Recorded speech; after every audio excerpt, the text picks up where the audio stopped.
起きた頃はいつも支度をした君が家を出て行け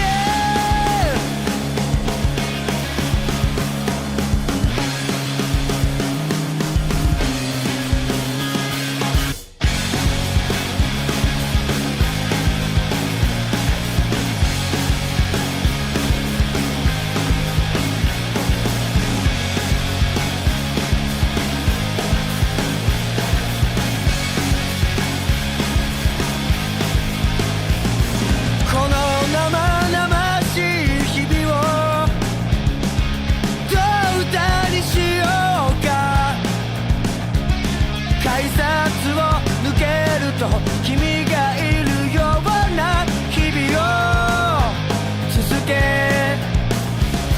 朝帰り好きだから続くことも迷わずに好きだと言える人もなんとなく掴んだこの幸せもいつかこの歌と共に消えてしまうのかなカーテンの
Morning, everybody. No, or technically, I think it's afternoon for most people. It's still technically morning for me, but I think most people it's afternoon. So good morning and good afternoon. And if you live in the other side of the world, good night, good evening, whatever time it is, wherever you are.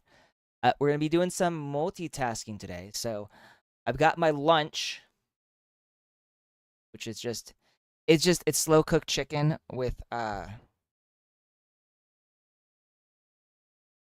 I don't even remember what I put in this. I think it was a lot of seasonings. And maybe some kind of like tahini sauce or something. So slow cooked chicken. I've got my hydration fluid right here. It's like an electrolyte drink, but it's not Gatorade. And it's not bad. It's watermelon flavored. And then what we're going to be doing is we're going to be playing Snowbreak. I've never played this before. All I know is it's a waifu game, and I'm like, okay, let's go get us some waifus. Let's find the best waifu. We're gonna open this up. I already like the art style. Like, this looks great. She kind of reminds me of Hestia with her outfit too. She got like not quite the boob ribbon, but she got something sort of similar to that. So I do approve. My cat is over here, by the way. He's just chilling and drinking his water. Ooh, that's loud. Ooh, that was loud. I have no that was super loud. I don't know if it's loud for you guys, but not.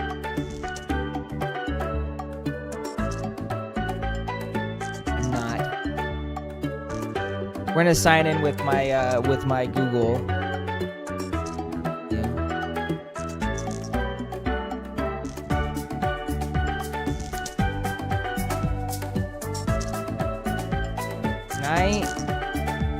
start. Wow, that just starts right up, and that's really Adjutant, loud. wakey wakey. Do you remember me, Acacia? Oh, you know why I think it's so loud? Again, I was joking. Hold on. Close I your think eyes. it's loud because the volume was loud. Ooh. Mm-hmm. Wait, did she just kiss me? Darling, this is the 97th run. Aren't you at your limit? I have no limits.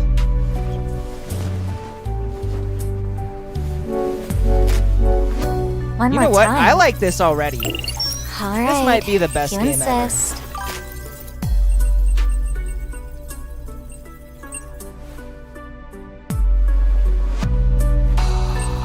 I don't know what's about, but I don't need to. Go ahead. This is enter just your name. enjoyable. Just one more time. Then you're taking a break. Enter my name. What should I call myself? Should I go with like full immersion and just call myself Brandon, or should I actually give myself like a legitimate name?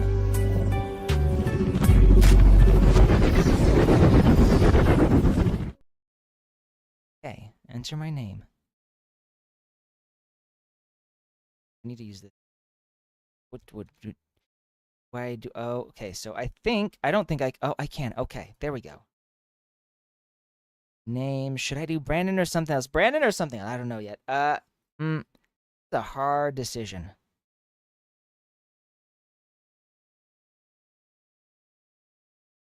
I wish I could use Japanese characters. I don't think I can do that. We're gonna call ourselves Genu. Because I have heard of Punishing Gray Raven isn't that also done by the same studio that does Nikkei? Or am I thinking of either it's Nikkei or it was Wuthering Waves that did Punishing Gray Raven?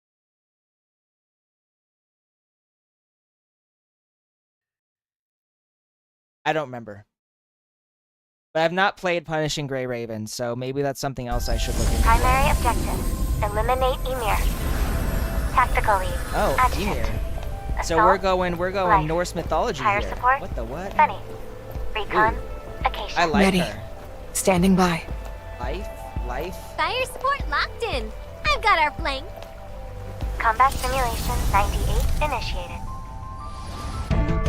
Life Besla. Ready to proceed. Life Vesla. Let's move, darling. I like how they Latest call me intel. darling. Hydrogen levels are climbing near the tree. An intense snowstorm is forming over Schwoldro, with the tree at the heart of it. Civilians have been evacuated. Hydrogen contamination is projected to reach critical levels in 48 hours.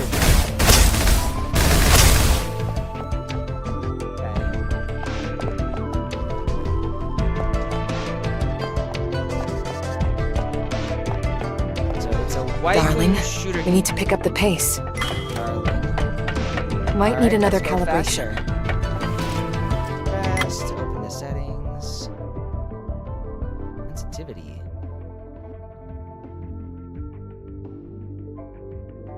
Sensitivity. Standard. Go to 5. Aim down sights. 57. 60. Sniper scope. Okay. Oh, but we're not doing keyboard. Should I do keyboard? Let's see. I guess this works just Objective fine. complete. Awaiting orders. Oh, yeah, no. I actually like the keyboard better.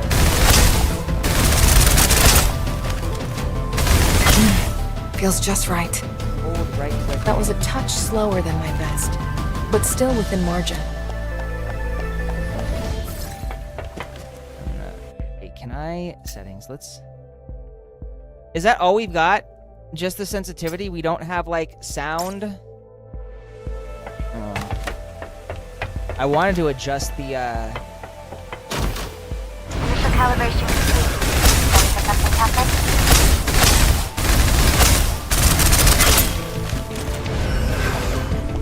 All within control.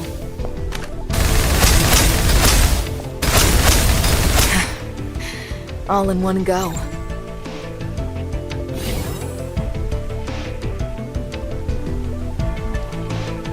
So do we do anything else else here, or is that it? I guess we just follow the objective.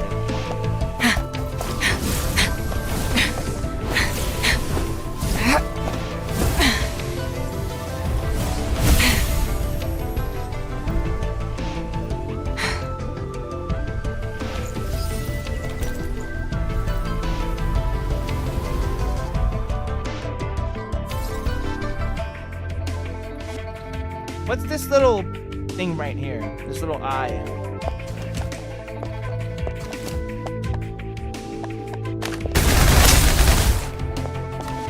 All within control.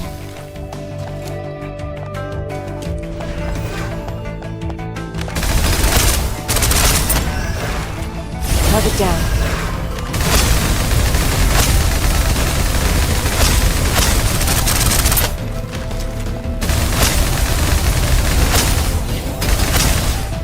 A Titan. Ymir is up ahead. They always show up near a tree. All right. Let's do this. Ooh, that's like a dodge. Okay.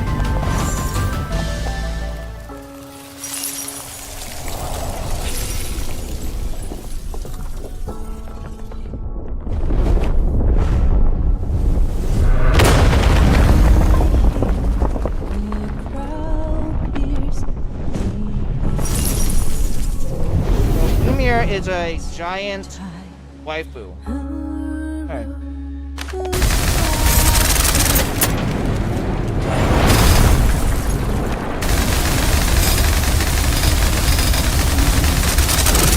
Fully loaded.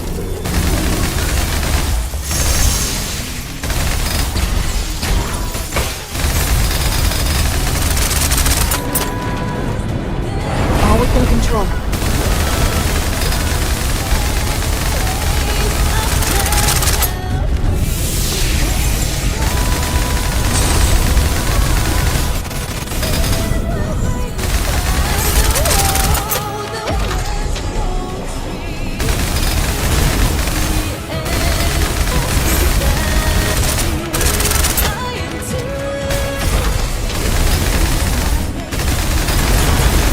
Is engaged.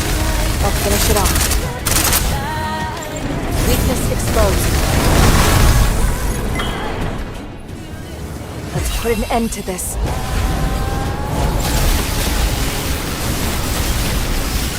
Oh, that's a pretty intense attack.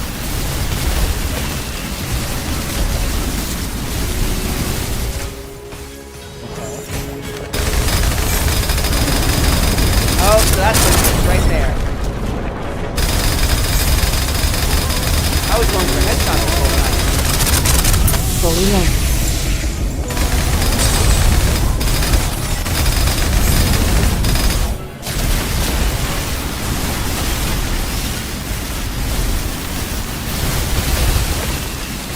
Valhalla awaits.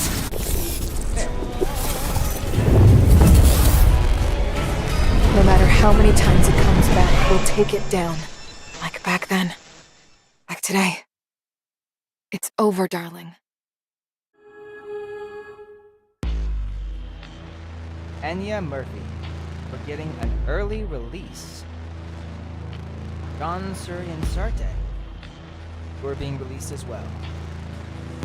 Pious man, may the Titan bless you. Artre. What a coincidence, Miss Anya. Such a long time, a mere wall separated the two conflicting people. Artre pointed to her chest. It still hurts here. Very funny, Enya said. Enya. Ooh, who the f is this guy? You knew you'd be released. Artre. Didn't you know? That's why you ran in and shot me. Who the fuck? He looks semi-translucent. Is he like a ghost? What is he? Artre. In this highly stratified society, everybody has their own value and position. Punishing me does no good to Yggdrasil, while releasing me can save them a lot of trouble. What would you do if it were you, Miss Enya? It's easy to guess what's in people's minds. The hard part is eliminating those unrealistic fantasies. And yeah, Adventists aren't here. You can save your speech. Sartre. Oh, Miss Enya, I forgot you've been confined all this time. I suppose you haven't learned about the latest situation in the zone? Oh. I wish there was more speaking. Sartre projected a holographic screen in the air. Sartre. Without order, the towers have become like this in just a short period. Many of the victims were pious members, among which were parents. Towers, said I. Are you still worried about Simona? Asked Sartre. You remember a child named Willie. His biological parents were trapped in the containment zone and fell victim to that confrontation. So many more people would have died without me. Just think about it, Miss Enya.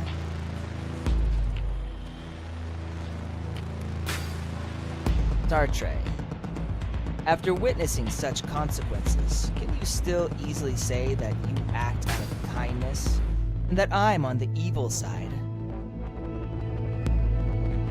When the boundary between the good and evil blurs, the Heimdall Force, Coyotes, Adventists, Yggdrasil, what do you think sets them apart, aside from their names and positions? We believe in the Titan wholeheartedly, so that we won't fall into the void abyss. Oh, I forgot to mention, Simona didn't perform the Purging of Sin ceremony. I sent her out of the containment zone. She will presumably enjoy a better life. The shot you fired at me was completely unjustified. It was simply a totally unrestrained, personal act of violence. Don't call yourself a messenger of justice. You deliberately waited to tell me until now, Enya said. Oh, of course not, said Sartre. You didn't give me a chance to explain before you shot me, Miss Enya. Even so, I hope we can understand each other one day, Miss Enya. I won't count that shot. On the contrary, that shot caused me to admire you. It might be too early to offer an olive branch now.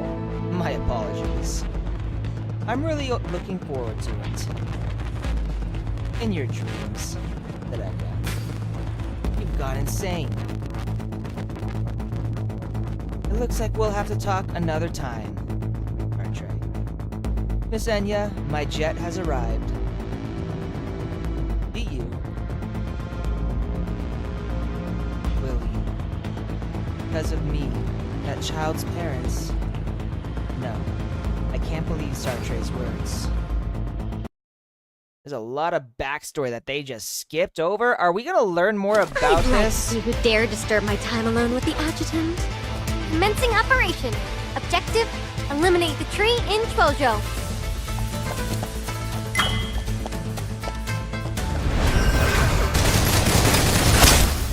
Take a bow. Exit stage left. I've changed. Innocent people transformed by Titagen contamination. We have extras on set. Too slow. Leave it to me. I'll handle the rear. Go on ahead, darling.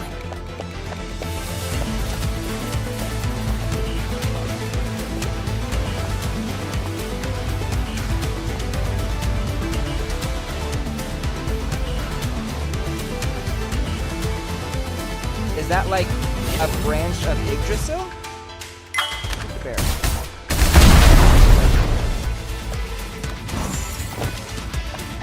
Took you long enough. Tree. It's pumping out Titagen non-stop. If we don't destroy it, this place will turn into another containment zone. Take a bow. Exit stage right.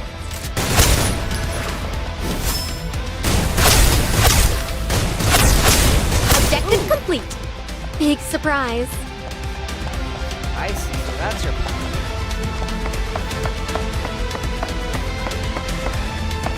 show must go on. Go on, give me the applause I deserve.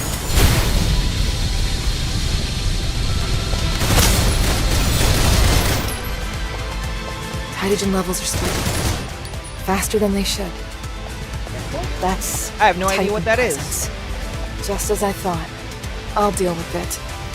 Oh, ammo maybe. Nice. Shall we do an Perfect. encore?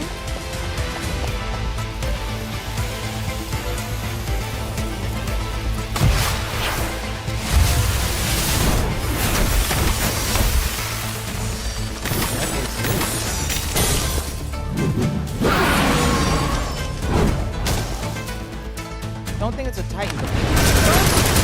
Already reloading.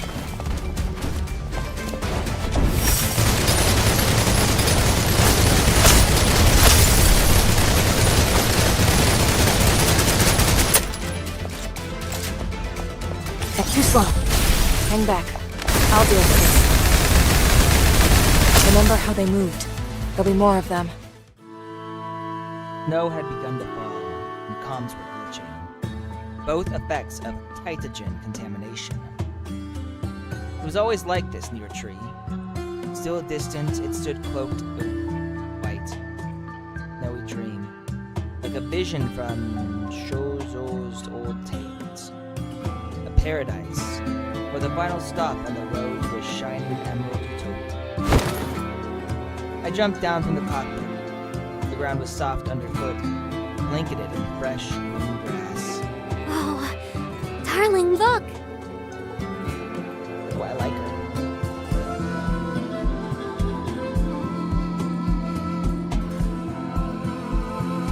Benny held out her hand, snowflakes drifting onto her skin, melting into clear droplets. This was real snow, not the false kind born of Titagen contamination. I knelt beside a brook and dipped my hands into the water. It was cold, sharp enough to sting. The temperature's dropping abnormally fast. Life was ebbing.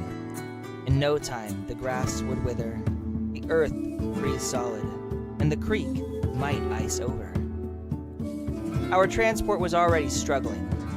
Once the temperature dropped below zero, where the snow piled past our knees, or higher, it wouldn't get us much farther. I looked up again, eyes drawn to the tree in the distance. A mass of dark clouds loomed over its crown, spilling outward, drifting toward us.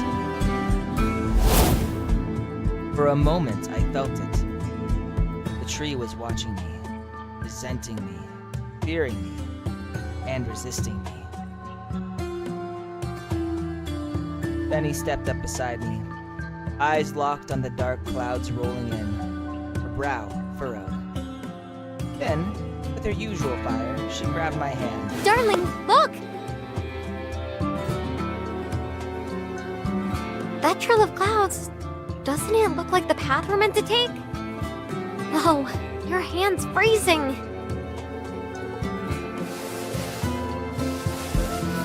She raised her hand to her cheek and breathed warmth into my fingers. I gave her a gentle ruffle, then called the others in. We'll split up. Huh? Temperature's dropping fast.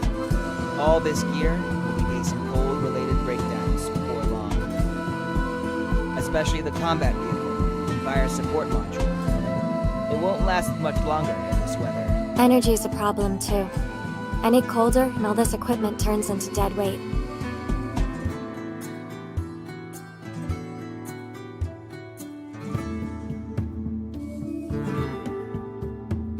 Ooh.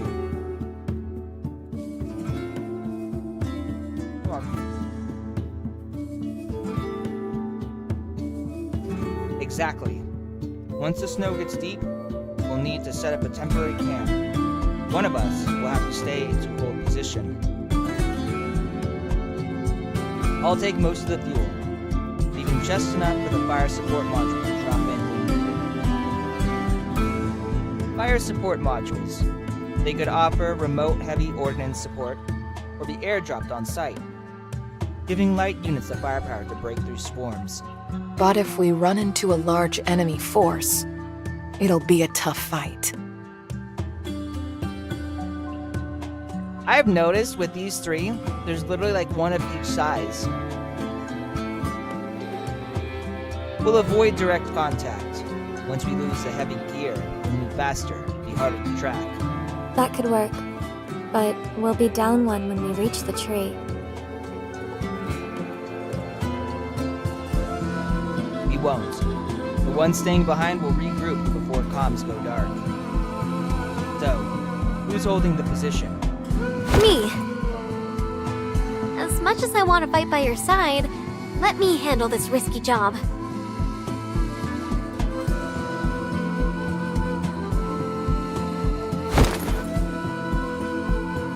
I step forward too.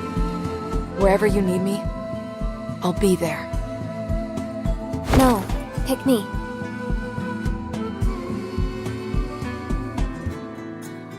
After Casey had jumped in, all three looked at me, waiting.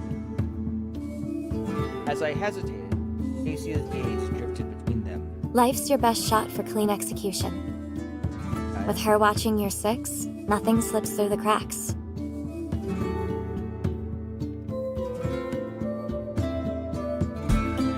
And Fenny's instincts are razor sharp. She's got the team's blind spots covered. As for me, I used to be Special Forces, remember? And I know my way around machines. More or less. What do you think? If she's that set on it, well, on the bright side, I get to stick with you. Me? I trust your judgment. Then it's settled. I'm staying.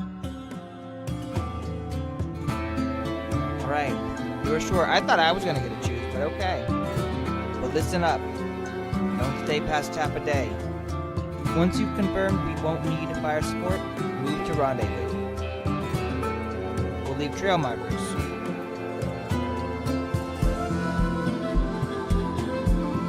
Once you make camp, we'll fire a flare. If you don't catch up, we'll come find you. Look at you, planning ahead and everything. Then it's settled. Now, everyone back in the transport. We push as far as we can before the snow buries us. Wait. As I neared the vehicle, a twitch pulled at my brow. I felt a familiar presence, a power again, pulsing closer. Life sensed it too. She locked eyes with me. Spread out, sweep the area. And he picked up on our look and bolted up to the nearest hill without missing a beat. It's the Changed!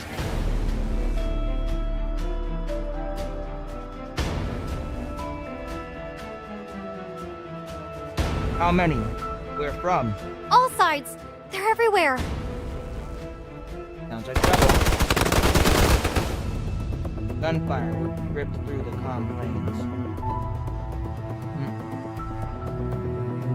Rounds tore into the Changed, killing what was already dead. Explosions burst through the war, tearing limbs to smoke. Darling, this isn't working! We can't get bogged down! I know. Just give me a second.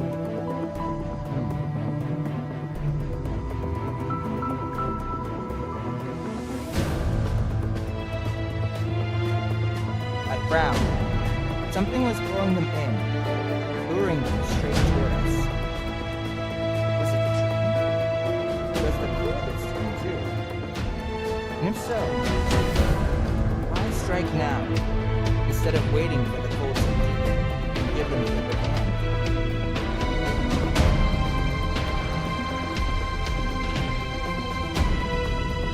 The Changed kept coming. They rose from beneath the dirt, clawed their way out from the hills. That force, that Titan presence, hadn't faded. The snow thickened, the sky dimmed under a swelling veil of clouds. Something's off. What is it? There's a Titan hiding here, life. Hiding here. Life. Punctuation's important. That was all it took. Life read me instantly. A brilliant blue aura flared from her. Light rippled out in concentric rings as if time itself was slowing under its pulse. In that moment, nothing could hide from her eyes. Come out.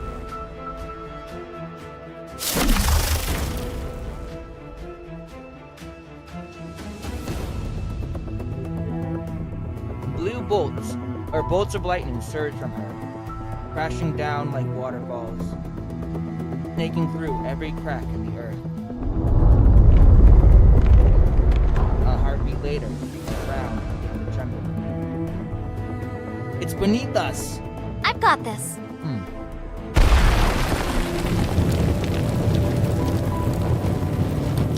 Benny raised her right hand, golden light gathering in her palm. It looked as if a newborn star was blazing on the ridge. Clouds split, snow burned away in the wind.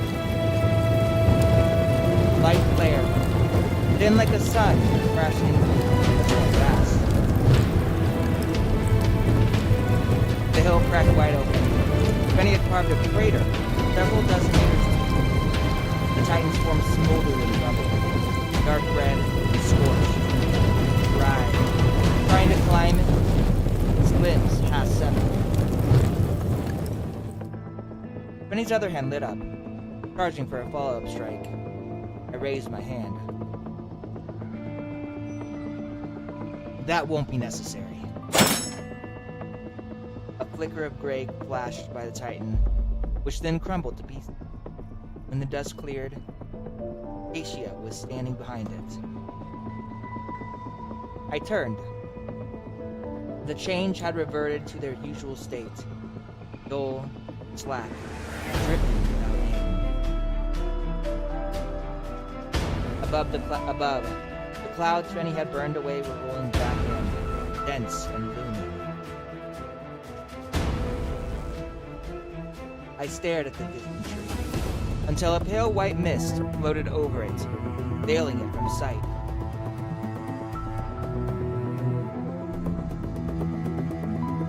Let's move. The snow is picking up again.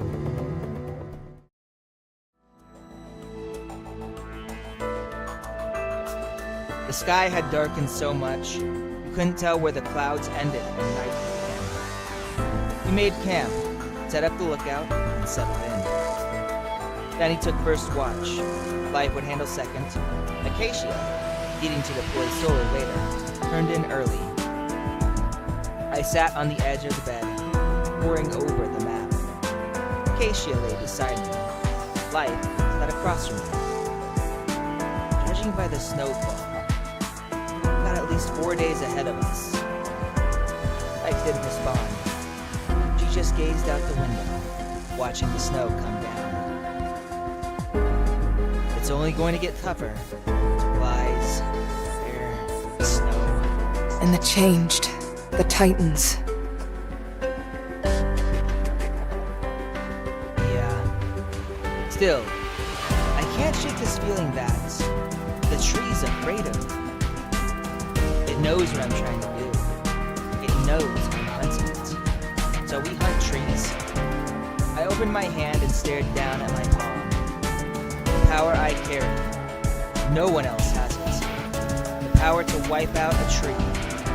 I can absorb and convert Titagen. You could say I'm a natural predator. The Titan lurking underfoot, change crawling over every ridge, and those clouds that never break. It's all by design. Obstacles the trees throw at us. Could we maybe cheese the level? What a meta comment. Gamer slang.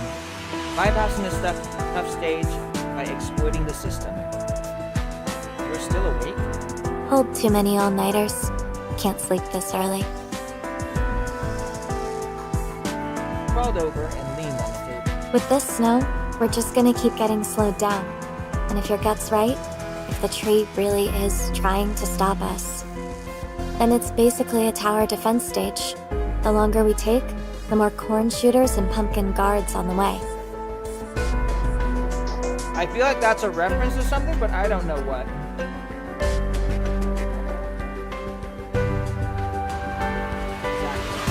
That's why I'm thinking the switcheroo routes. I traced an arc across the map.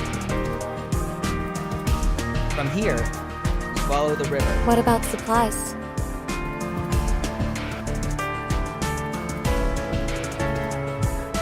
Anything that slows us down, we ditch it. We're going on foot?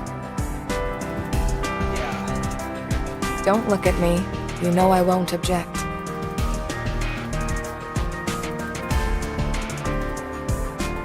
We can manage one last supply airdrop before comms go down. If we move fast, we could be able to make it in 2 days. We won't have any option to turn back. Doesn't matter. We never had one. Since our last op in Shoujo, the tree has been acting like it jolted it away. That done checked, it'll turn the whole region into a wasteland. Ooh, Alright, call's made. Time to sleep. down the wrong pipe. Life's on second watch, so she'll need the rest.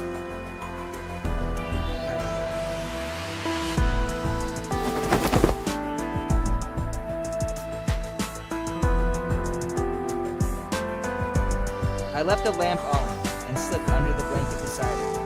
It was freezing outside, well below zero, but I felt warm. That warmth was light, rolled against me from behind. I reached back and took her hand in mine. Sleep crept in, the wind howling beyond the tent walls. I didn't know how long I was out, before something colder slipped in beside me. It was Fenny, half asleep. I instinctively pulled her close, wrapped her in my warmth. I stroked her hair until her breath slowed and settled. I do like this. This is a good story. I'm already enjoying this. Snow kept falling. I drifted off again.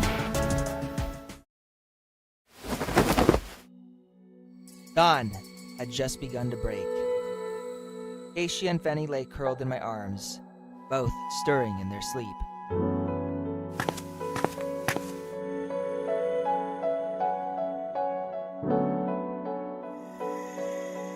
I slipped free between them. Life was still outside, on watch. I threw on my coat and stepped out into the cold. We turned. Our eyes met. Go get some sleep. I'll take it from here.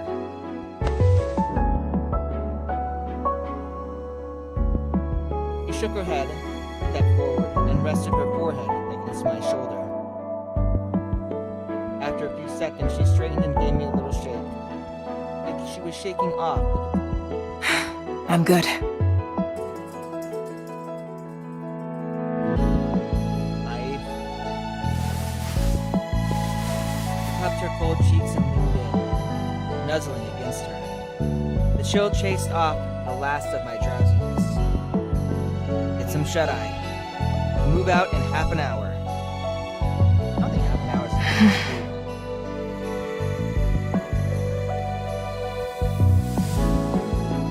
She gave one last glance toward the snowy horizon, toward the tree, veiled in blizzard.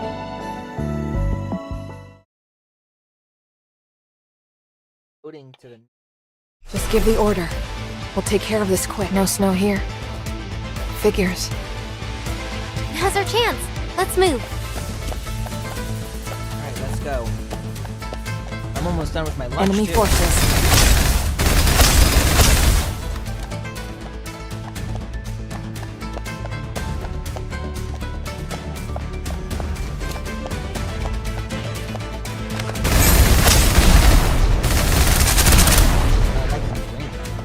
Weakness exposed. Don't slow me down, okay?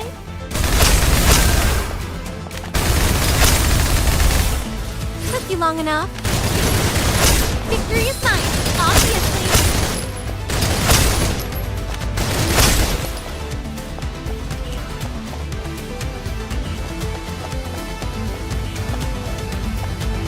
There's a river ahead. Is that a raft? And the changed in the vicinity. I'll take care of them. Back. I'll deal with this.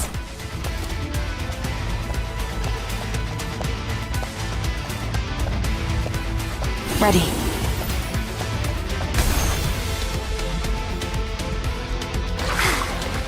Is it just me, or is it freezing now?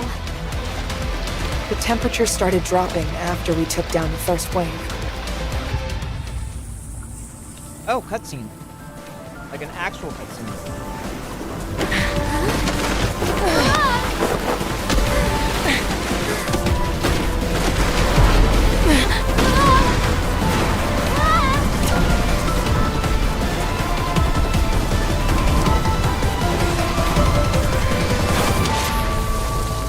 Superhero landing. He did the superhero landing.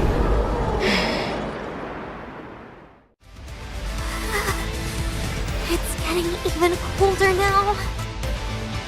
It's already started snowing over there. You're right. Finish. Let's We need go. to hurry. Target down. Took you long enough. Here we go. Let's put an end to this. Oh, this is your ultimate.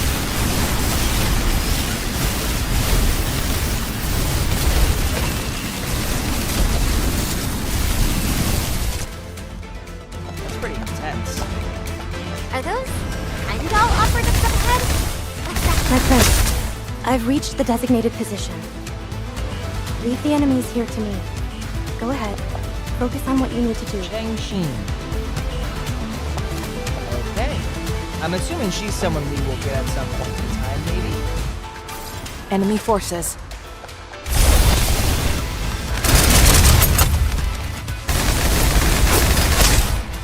Don't slow me down, okay? Oh, so that's what that does.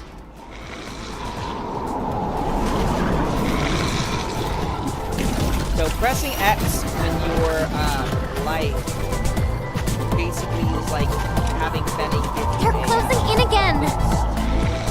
Close ranks. Eyes forward. The contamination's spiking. They're getting stronger. Fire support modules deployed We're on gonna schedule. try Their time to shine.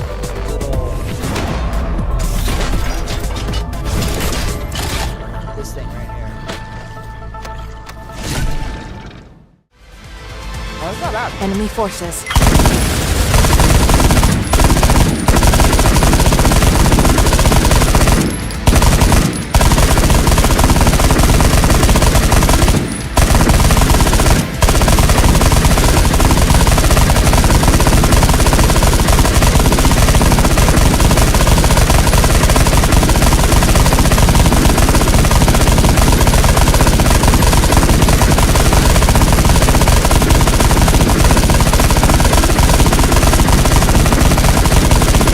Complete.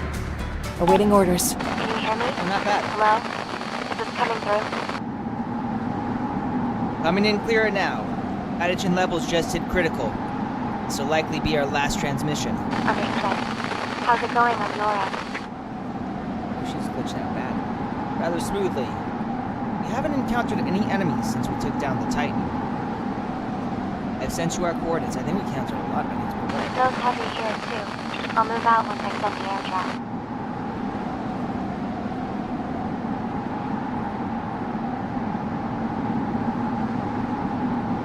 hang on one second.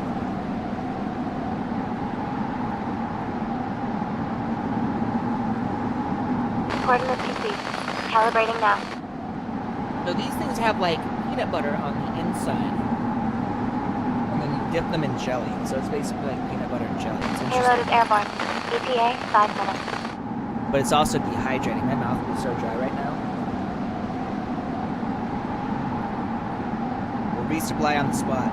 Once you get near the target location, pop a flare. We'll make camp and respond in kind. Copy. ETA, 1800 local. Copy that. Stay sharp. I paused for a moment and cut the transmission. Since the last engagement, there hadn't been another sighting of the Change or Titans. Snow came and went in waves, but those heavy clouds never lifted. There was no getting around them. In the distance, the trees seemed to be concentrating its strength. A windstorm had gathered at its perimeter. No matter which path we took, it would be the same hell. The parachute drifted down slowly, cargo crate in tow. We resupplied on the spot and pressed on. The snow was up to our calves. Whoever took point had to break trail with their body. The others close behind, hand to shoulder, single file. Every hour we rotated. The lead dropped back for a breather. Once the snow hit our lap, we had to switch even faster. Step by step, half blind. The snow had erased the terrain. Every footfall had to be planted hard, crushed down solid. Only then we pushed forward. The wind kept picking up. In headwinds, we had to hunch low to keep from toppling. In tailwinds, the 100-pound gear strapped to our backs was our only anchor. Talking was pointless. Open your mouth, and snow-laced wind rushed straight in. Shout, and your voice died in the gale before it left your lips. The tree loomed at the end of our path, like it was swinging bludgeons made of snowstorm. Each sweep faster, heavier, more brutal. As I was leading, I halted and turned around. All around us, nothing but white. No sky, no ground, no horizon. Even our own tracks were vanishing. I shrugged off my backpack. The wind nearly tore it away. Life and Benny immediately leaned in, pressing their lips to my ears. It was the only way to hear through the snowstorm. Stop moving. We camp here. We're not there yet! CIA? Benny quickly understood what I meant. She and Life both shrugged off their packs. We pulled out the heating rods, snapped them, and tossed them in the snow. As soon as their warmth faded, the meltwater quickly froze solid again. Battling winds that threatened to knock us over, we carved blocks of ice and stacked them in tight rings. Each new layer had to be sealed with slush to hold it together, or the whole thing would collapse under the next gust. By dusk, we had rolled out insulated mats and strung up a tarp, turning the bunker into something halfway livable. Our makeshift camp was finally in place. But it was already 1930, and still no flare from Acacia. The storm was swallowing everything. Should we head back and get her?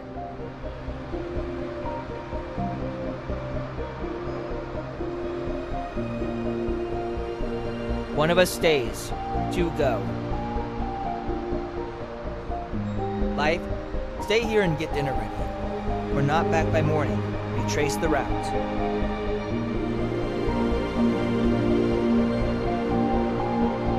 Benny, you're with me. We're going to get Acacia. Life gave a silent nod. Benny met my eyes, and we plunged into the blizzard. Fortunately, the wind had eased a little. Not as vicious as before. Night had fallen. Benny switched on her searchlight. I kept pace a few meters away, scanning as we advanced.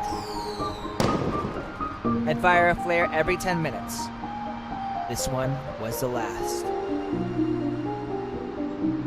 No matter how far we pushed, everything stayed the same. Just darkness, snow, and wind. On and on. like a nightmare caught in repeat. No end, no light, no way out. It's exactly what that's one of the reasons. So there are two reasons why I decided to play this game.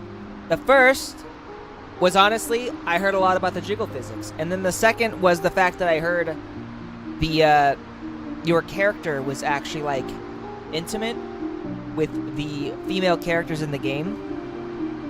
You know, one of the things I really don't like about a lot of the gacha games that I've been playing is there's a lot of romantic tension. You know, whether you play the male character or the female character, there's always a lot of romantic tension between your character and the various other characters in a gacha game. But it never goes beyond that. To be honest, I've always been super jealous of people who play Love in Deep Space, because like that chick you play, she has sex with like every guy there, and I'm like, what the fuck? That's not fair. So I think a part of it is because they do often offer a male and female playable characters as the main, and you know, because of that they can't showcase like the characters being in a relationship, because they'd have to change it based on the sex of your character.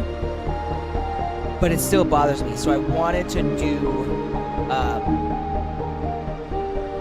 this game because I heard that it doesn't do that. The characters actually do have a relationship with your character. Benny's head drooped. She switched off her light and stepped beside me, chest rising and falling wordlessly. I knew what was on her mind. I reached out and took her hand in mine, squeezing through the gloves. Like, see, even like this little bit right here, like at the very least, you don't see it, but at the very least, like you can sort of feel the intimacy between the characters and see how close they are, and that's what I really like.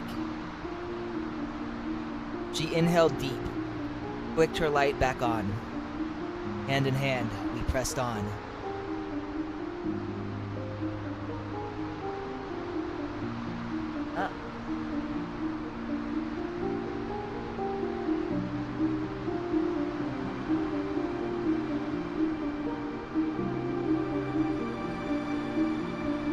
The way back felt even harsher than the way out.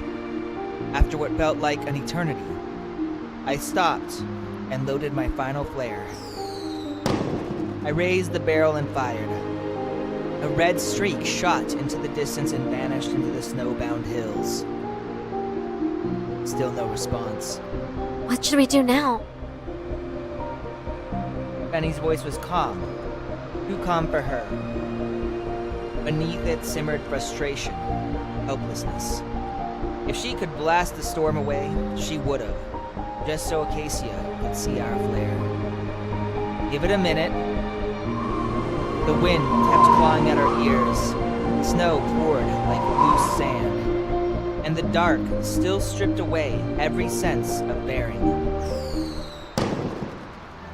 Then, a streak of red pierced the dark, arcing from beyond the ridge in a wavering trail. It's a signal flare! A signal flare! A star blinked over the ridge.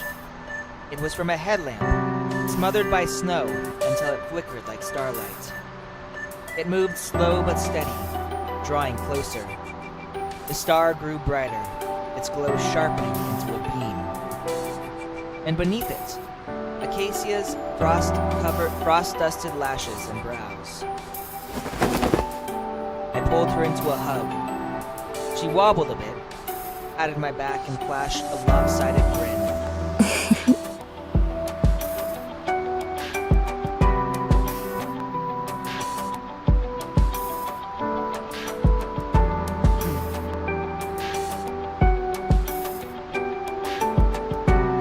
The walk back felt almost easy. Each step seemed lighter than before. The night and the blizzard hadn't changed, but something in us had.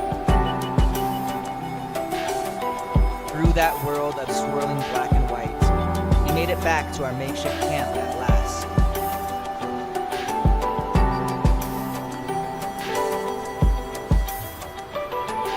pulled back the tarp, and warm, savory aromas enveloped us instantly.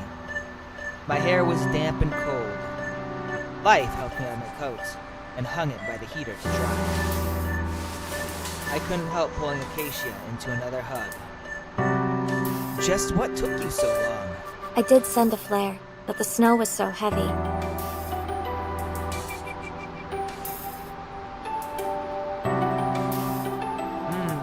Even I couldn't see it, let alone you.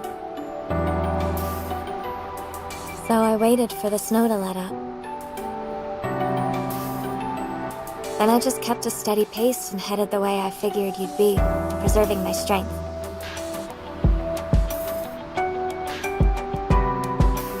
Talk while you eat.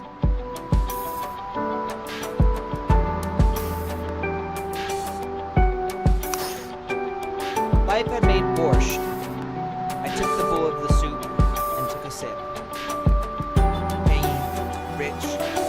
It warmed me to my core. Anyway, we found each other and everyone's safe. That's what matters. You can sort of already see the dynamic coming along here. Yeah. The snow's picking up again. Benny stared outside the window. Snow already knee-deep. Life stayed quiet, eyes fixed on her soup. Acacia, meanwhile, looked straight at me. So, like, Benny's kind of like the bright and sunny character who basically is the heart of the group. And I think Life is sort of like the mother of the group. While Acacia is kind of like the... I want to say kid sister. I don't quite know what her role is. And then, of course, you as like the commander of the group are like the glue that holds everything together. We're still a day and a half from the tree. Supplies were holding, but the road ahead promised harsher conditions. A topographic map floated to mind as I turned over our options. Was there a smarter way forward? I'm finished eating.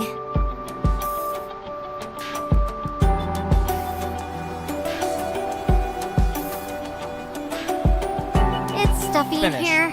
I'm stepping out for air. I will say, the little PB&J dippers was not bad. It wasn't great, but it wasn't bad.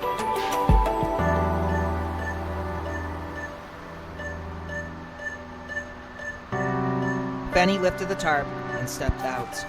A gust of cold slipped in behind him.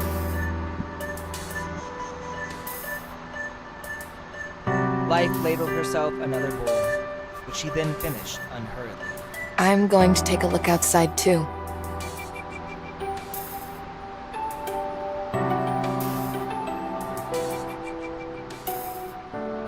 Now it was just me and Acacia. She sipped her soup, then gave a faint shake of her head. Not looking good.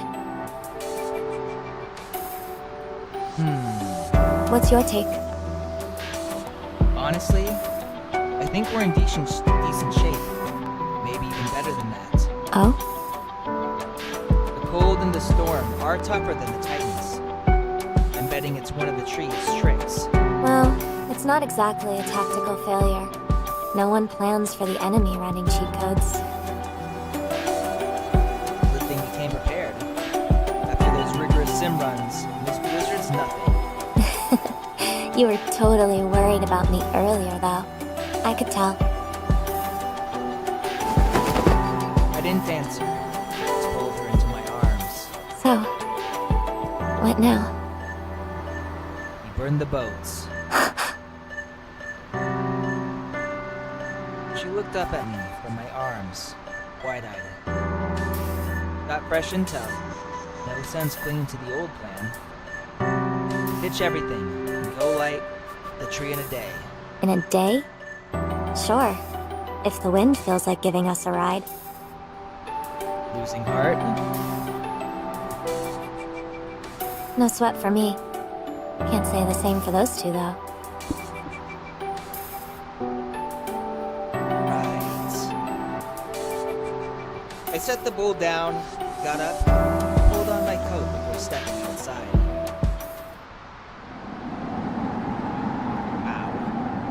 That is quite the image. Holy crap. I don't know which one I like better, but they did a good job with both of them. I kind of like her outfit the best, because she got these like hip things and you see her stomach. But she's got to be freezing. Oh, also they got that really cool asymmetrical aesthetic with this sleeve. I like that. A few meters ahead, they stood side by side, gazing toward the tree. Darling? What are you doing out here? Just checking in. Who are you two talking about? I just feel so powerless. All this strength and I'm wasting it punching snow and wind. So what do you want to do?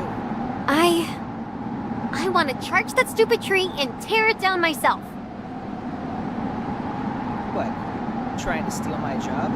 No, I just need to vent. You're the one who can actually bring it down. What about you, Life? What's on your mind? Back in the tent, you looked distracted. Probably running battle plans in your head. I figured you needed space, so I stepped out. But now, I'm just watching you tease Fenny. Huh? Wait, you've already got a plan, darling? Not so much a plan. More like a gamble. I'm thinking we ditch the gear and make a straight push for the tree. Fast and blunt. I'm in. Me too. Gonna ask why? I trust your judgment. Plus, I'm so sick of this place. The sooner we're out, the better. Can't let the enemy dictate the terms. If we reach the tree, win. Trust me.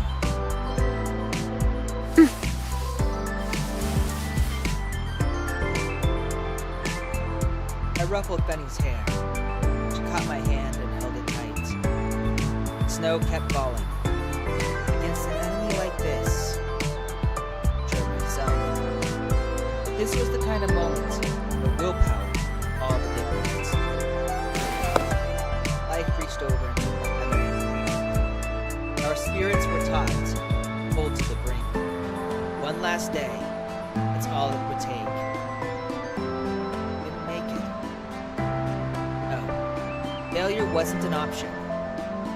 Hand in hand, we stood in the stillness, facing the snow. Slowly, Benny's nerves began to settle.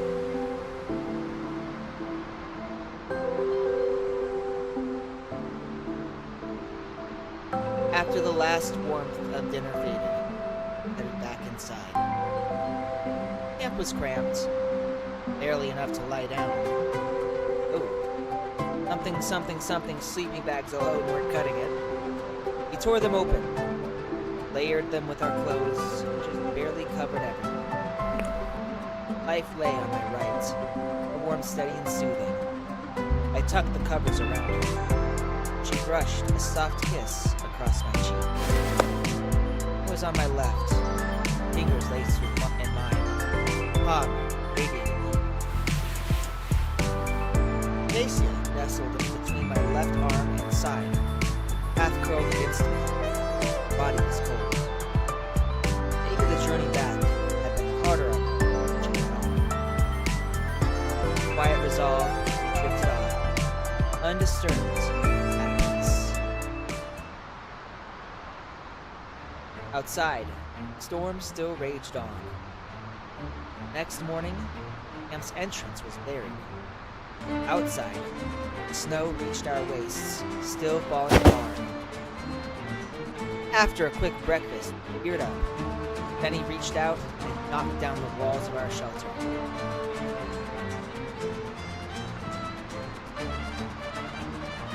Even through the blizzard's veil, I could still make out the towering outline of the tree.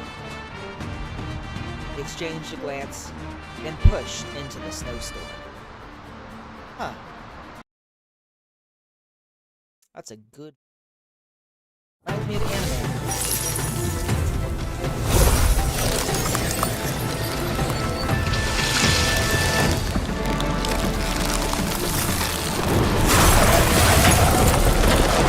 Ooh, she's like a lamia. Damn, if she was not an enemy. What's that? Is the tree feeding power to the Titan? Go on, give me the applause I deserve.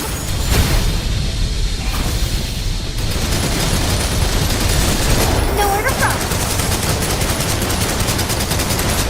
The Titan's grinding us down. Hold it back. You ready? Darn, leave it to me. I'll carve us a way through. I've got your 6. Don't worry.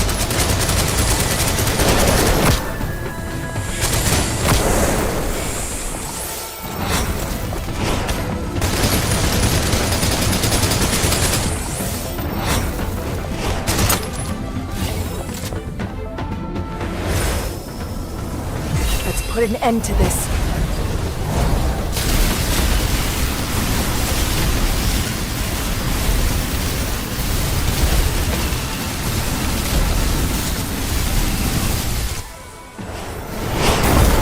Took you long enough.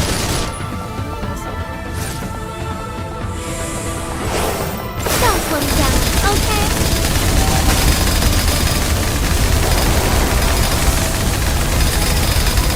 Valhalla, your fight's with me. You're not getting near him. Darling, we've got this. Take it out and we win.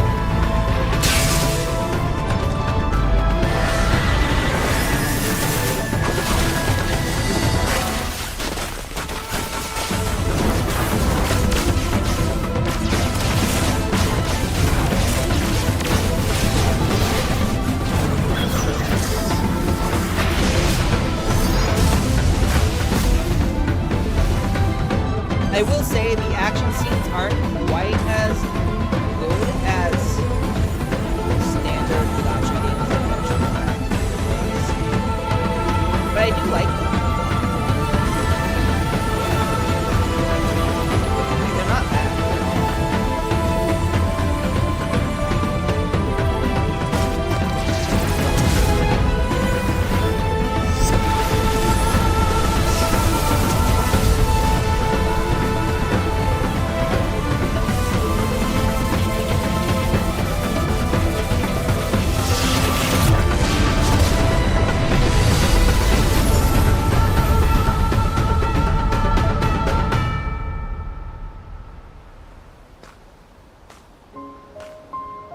Lost count of how many crises like this.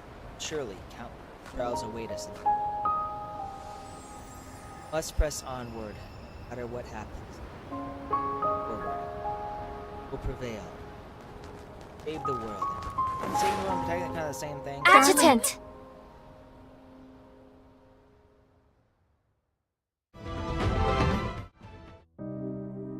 No had stopped. It was over. Titan's form crumbled and was swept away on the dying wind. Girls whooped as overhead, where the tree's crown had once loomed. Now not a cloud remained, only scattered stars, faint, visible. Comms were coming back online. An aircraft was en route. Order. My terminal lit up with messages from the girls who'd been worried sick. The tension in my mind finally lifted. Myself fall back. Life caught me. Oh man, am I Darling, gonna get Princess Are you Cherry? okay? I'm fine. Just tired. Let's lie down for a bit. Plane's still a ways out. You scared me half to death. He exhaled, breathed, lay down beside me. Life sat close, my head rested in her lap. Acacia curled up too, her eyes with her cheek on my stomach. Clouds began to gather again. A wound stitching shut. Mind was blank, but I felt completely at peace. Boarded the plane. Through the porthole, I looked at the below. Snow was already melting, uncovering patches of yellow. Some mountaintops still held their white caps. Slushy runoff, slipping in the Look! I followed her gaze and saw the remains. Lookout had collapsed under the snow. Most of the drifts had melted, but the tent was gone, surely blown away. Far off, the gray outline of the containment zone. The plane didn't slow. Straight on.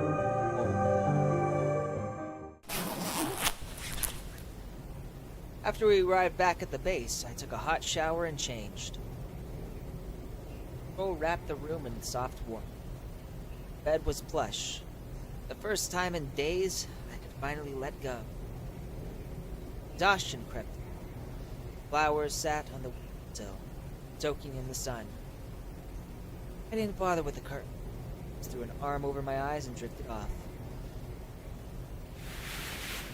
At some point during the hazy sleep, my breath caught. A form had curled into my arms.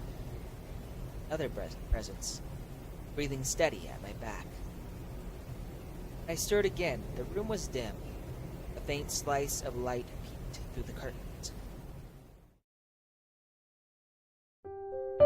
Penny lay curled against me, her head on my arm, half her body draped across mine. Wonder I'd been short of breath. I checked the time. I'd slept longer than I thought. Lowering my head, I brushed my forehead gently. Did she change her hair? Our breasts mingled. Slowly, stirred awake. How'd you end up in my bed? I came looking for you and saw you were asleep like with the this. curtains still open. This is a cute look for her. I'm not gonna lie, I'm a big fan of like the drills. Girls with like drill hair. Weakness of mine. So I closed them for you and got cozy myself.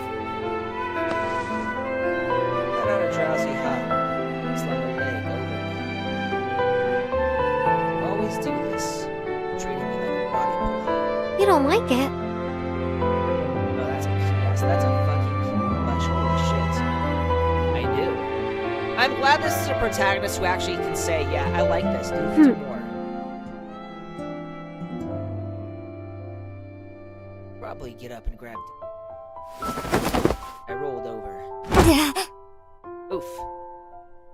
Oh wait, she got short hair!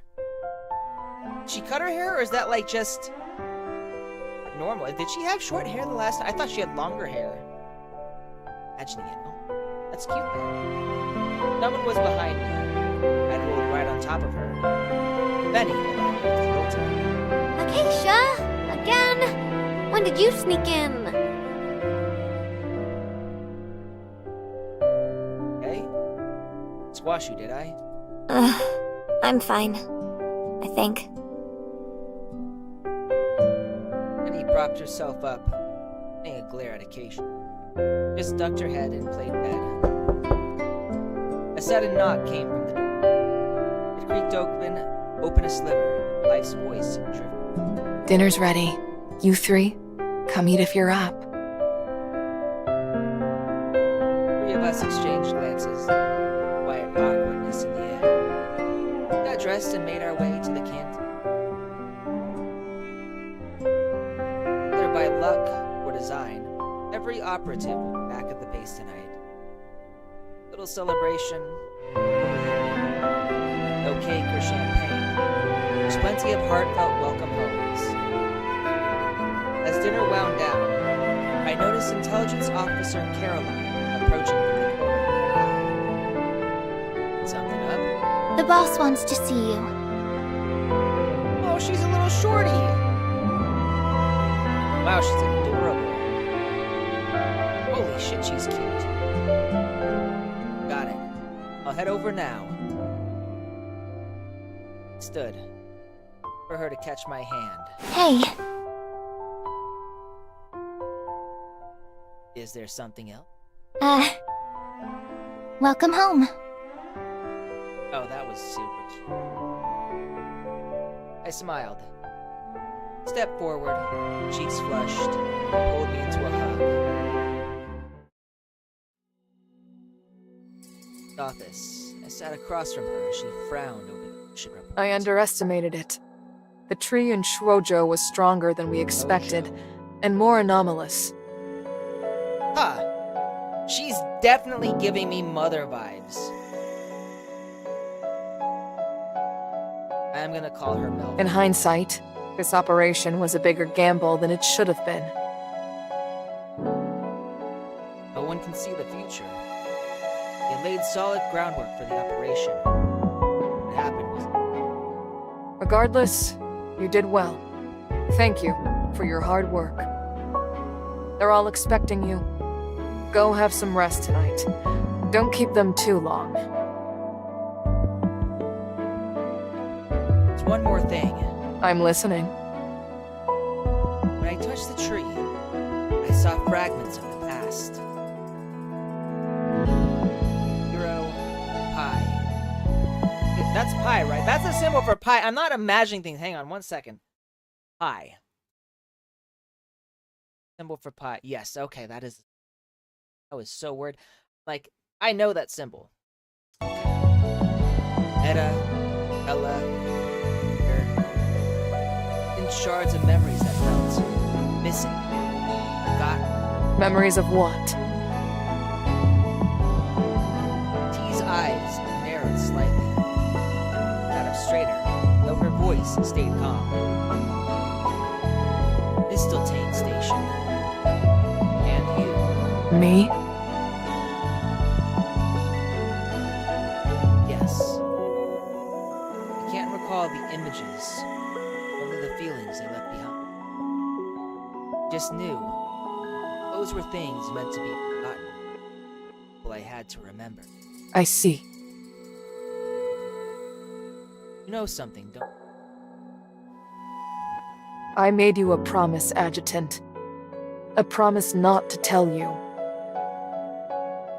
So I forgot my memories. Just keep moving forward. And she said she wouldn't say anything. What you saw? She promised me. It's the past. And the future.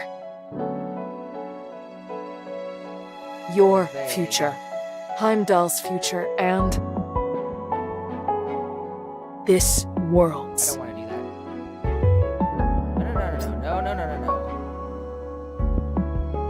Woo! I accidentally pressed the escape button. By 2057, humanity had overcome the crisis of the Juvosis pandemic. Midgard, the world's largest city, once gleamed with a light that seemed everlasting. No one could have foreseen a single event bringing it to the brink of annihilation. But today, 4 towering containment walls divide the city into 5 sectors. The innermost is known as Containment Zone Aleph. And this is all because of the descent. On October 4th, 2057, colossal beings known as Titans materialized at the heart of the city. Even overwhelming armed force could not halt the devastation they unleashed. Then came the World Tree. An immense crystalline structure taking root at the city's center and radiating Titagen outward. Despite every effort, the contamination could not be stopped. With no other recourse, Yggdrasil ordered the construction of containment walls to shield the rest of the city from both Titagen and the Titans.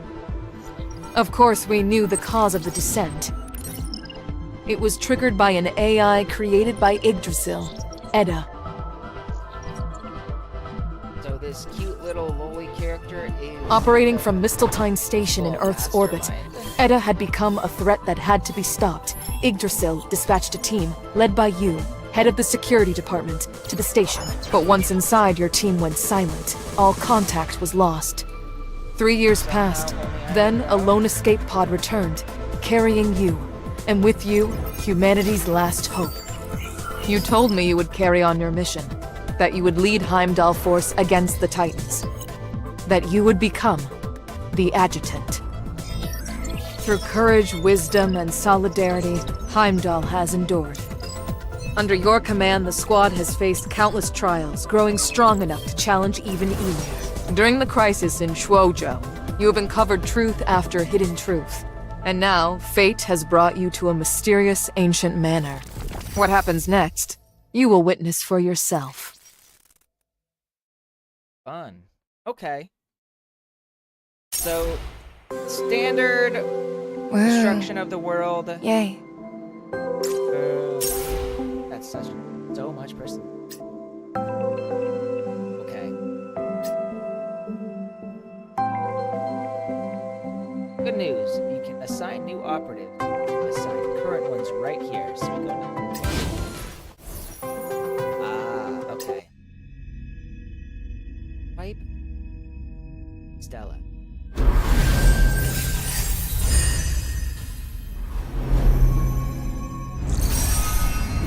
I'm Acacia. Just Acacia. Does have short.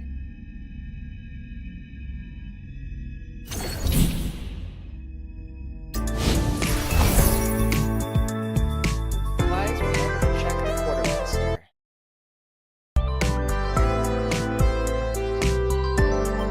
All their inhibitors are also inside supplies for sale. 3 folder inhibitors are also available here.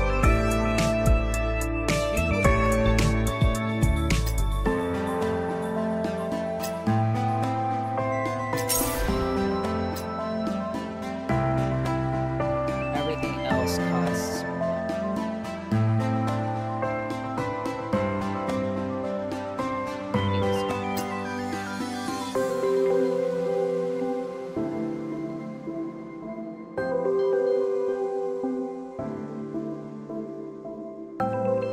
We don't even have the money for that.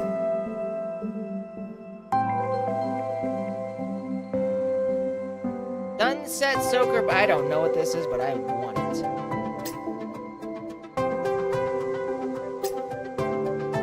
Gotta purchase it. Time left. I got 25 days left to see if I can get this.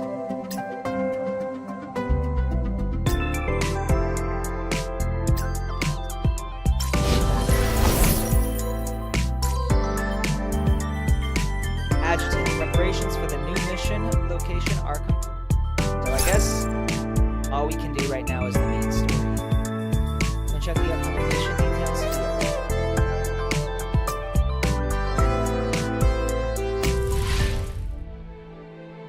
Let's review the mission details first.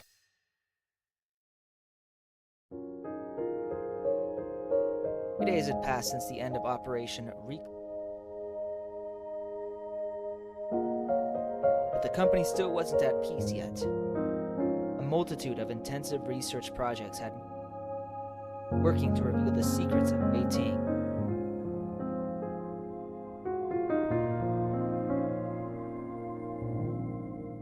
Inside the medical bay at Imperial headquarters, Yao stirred, speaking from a long fatigue etched into her. More poignantly striking, however, were the tear streaks silently tracing her cheeks. Realizing her face was wet, Yao paused, dazed for a moment, before quickly wiping away the tear. Only then did the guide her. How are you holding up? Honey. He fiddled awkwardly with pigtail oak. Her gaze frequently flicked toward Yao's side, where the adjutant lay silent in silent slumber inside the edge. I'm Why am I fine. in a treatment pod? What happened?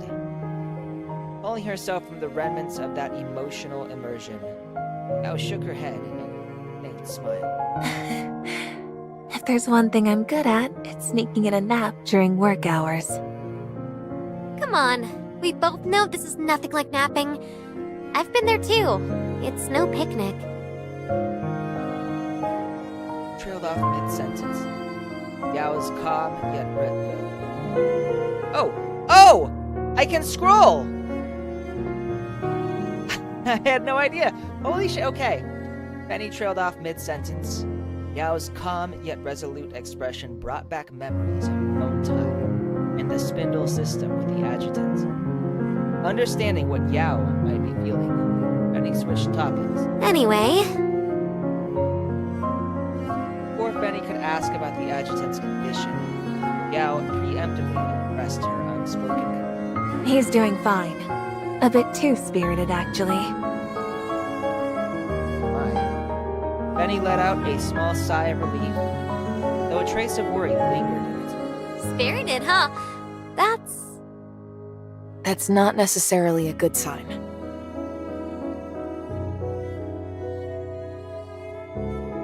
He's been in there too long. We've been taking shifts with the spindle system, but he's barely rested these past few days. As life spoke, he couldn't help reaching out, gently caressed the face of the man. He'd been by his side for quite a while, keeping a round-the-clock vigil. Don't worry. Yeah. The adjutant's physical and mental metrics have been under constant monitoring. Everything's within normal ranges.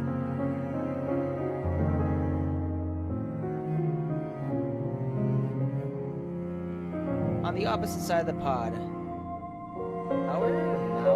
Mauser, I don't know how to pronounce it, finally looked up from her tablet. Her expression turned serious as she shifted her focus to Yao. Yao, your cognitive alignment with the adjutant is complete. Yeah. So she's a cat? Per Director Tao's instructions. Yeah? I know what to do. Yao replied as she climbed out of her tree pod, though she wobbled slightly. Are you sure you're okay?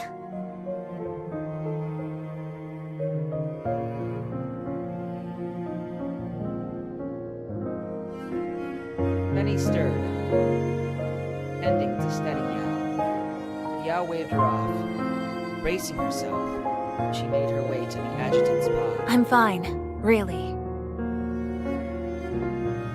Yao's gaze softened as the adjutant, her eyes distant and wistful, lost in memories of their Actually, I've never felt better. Under the watchful eyes of the other, Yao leaned in and pressed a gentle kiss to the adjutant's cheek. You promised you'd find me. I'll hold you to that. I feel like there's a lot that I'm missing. Murmured softly by his ear before turning to him. It wasn't until the automatic doors slid shut that the room's remaining occupant went back to their senses. Benny blinked, still dazed. What did she just say to the adjutant? I thought I was darling. With a somber face, Maurer walked over to where Yao stood. Without warning, she bent down and mirrored Yao's action, planting a kiss on the man's other cheek. Benny's eyes widened. Mauser, what are you? I'm recreating it, yeah. Recreating Yao's actions might help me figure out what she said. Yeah. And? Did it help? Not really. Yeah. Yeah, it's weird. It's a little weird when you hear someone say "nya" in English and not "yeah." What? Not all experiments yield results, yeah. That's just how it is. Fenny should learn to accept that. Yeah. You're just making excuses for sneaking a kiss, aren't you? Human logic is so difficult to grasp, yeah. Is she not human? Oh, cut it out! Now you're just playing dumb. Sure, let her gaze linger. Then, covering her ears, she turned away with a blue expression, blatantly ignoring Fenny's protest. Yao's alignment is complete. My work here is done. Professor Frisia's secret weapon is in its final development stages, and my assistance is required. Yeah. I was worried she wouldn't say "nya" there. that, Mauser exited the room. The tips of her pointed ears twitched triumphantly. Rode on, her steps jaunty, like a cat that had just snagged a treat. As the door clicked shut behind Mauser, he turned her glare to life, a hint of irritation flashing in her eyes. Wednesday? Why didn't you say something? Wednesday. You already said everything that needed to be said. Life lowered her gaze into the adjutant's hand, pressing it softly against her own cheek. Under Fenny's incomprehensible gaze, Life lightly nuzzled her face against the adjutant's palm, seeking warmth from it. Yao and the adjutant. They must have gone through a lot together in that world. What's this? Starting to feel jealous. Fenny scoffed lightly, crossing her arms. Feigning indifference, she casually tossed out a pointed question. Speaking of which, what happened when you were in there with him? That's a secret. Big deal. The adjutant and I have plenty of secrets of our own. And Wednesday, haven't you hogged him long enough? It's my turn now. Before Life could respond, unceremoniously pushed her aside, grabbed the adjutant's hand and nipped Life's earth, pressing his palm against her cheek. Darling, once all this is over, you owe me some serious quality time. I still don't exactly know what I'm doing here. Life stepped back. Rather than protest, her attention shifted toward the door as it slid open. A graceful figure dressed in pale blue leaned casually against the door frame, her tired gaze sweeping across the room. Katya. How's the adjutant doing? Also very cute. I like this little... Is this a scar? I like this thing that's moved across her nose. Gives her some character. With me here, better than ever. How are things on your end? More smoothly than expected. Training's complete, and she's fully adjusted to the new exosuit. All metrics are perfect. 36 hours of training? Technically, 32. Director Tao made her take a 4-hour break.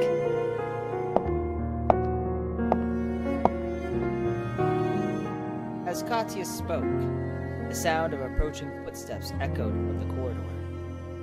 With a yawn, Katya stepped aside to make way for a silver-haired girl in pristine armor, clutching like a... Katya, thank you Oh, I recognize her. for everything these past few days. I like her hair. Like traditional. It looks almost... I want to say Chinese. Which is name? Shang-Chi. No need to thank me. Just take care of my adjutant, and we're even. Katya flashed a quick smile, her gaze intently locking on.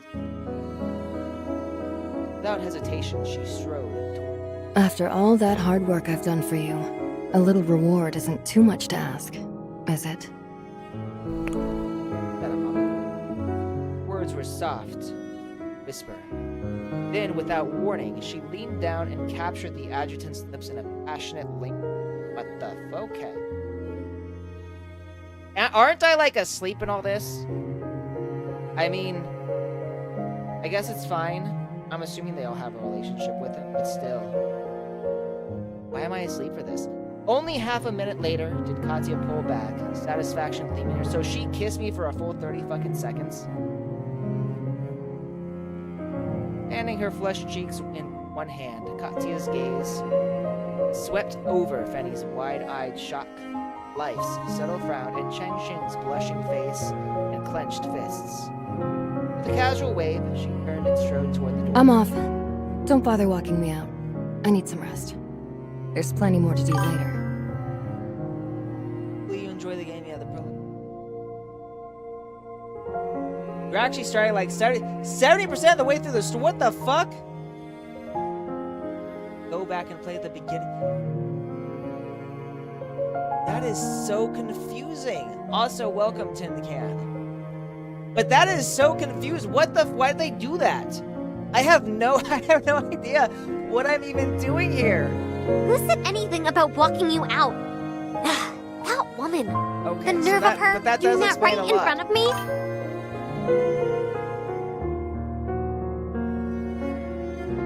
I don't either. This makes... I'm gonna be completely honest. I sort of got what was happening with the like the very beginning where you have to fight the tree and the Lamia, but like everything else made absolutely no sense. This especially, I have no idea what this even is. Like, We I can don't know make up why for we're it with here. something better later. Why am I asleep? Better? Wait a second, Wednesday. Don't tell me you and the adjutant have already done what I did with him. That's a lot of serious implications here. Chenxing, could you take over from here? Hey! Are you trying to change the subject? Whatever. I'm not wasting my breath on you. Chenxing, please take care of him. As the blush faded from Jen, nodded firmly, though her gaze remained fixed on. I'll give it my all.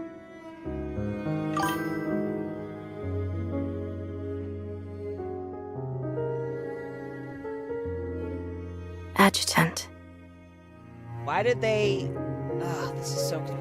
I'm gonna be honest. So while the game itself isn't bad, and I like the art and the story, and I like the fact that the characters are like romantically involved with each other, this was a very bad decision. Starting it here, where like I have no idea what's going on, who these characters are, why I'm supposed to care about them. It was a bad decision. They should start always from the beginning. I don't get it. Muttering his name, Chenxing took a deep breath and settled into another. Silence hung in the room for half a minute after Chenxing leaped spindle system. And Fenny's voice broke. Wednesday, do you really not have anything to say about that plan? Of the adjutant's. After Boo Boo woke up, Ritia discovered new clues from the data Boo Boo brought back and instruct a strange manner. However, when investigators sent by T arrived at the site where Boo Boo's survival pod was recovered, no trace of the manor was found. The evidence suggested that it might have been Feng Shui arts. It was then that the adjutant proposed a bold plan. He pinpointed the manor's real-world coordinates for a high-risk move in the spindle system. Changxi playing a crucial role in its execution. It's a decision he made with great care. I know. He thought it through before committing. And all we can do is support him. But still... You're upset, frustrated, and worried because you're not the one by his side for this. I feel the same. But Chenxing is putting her whole heart into this, just as we would have. Right. And he recalled the look in Jen's eyes. After a moment of contemplation, she sighed deeply, pointed to a lipstick, a gift of from her pocket. Fine. I'll wait. When the operation begins, I'll get my chance to shine too.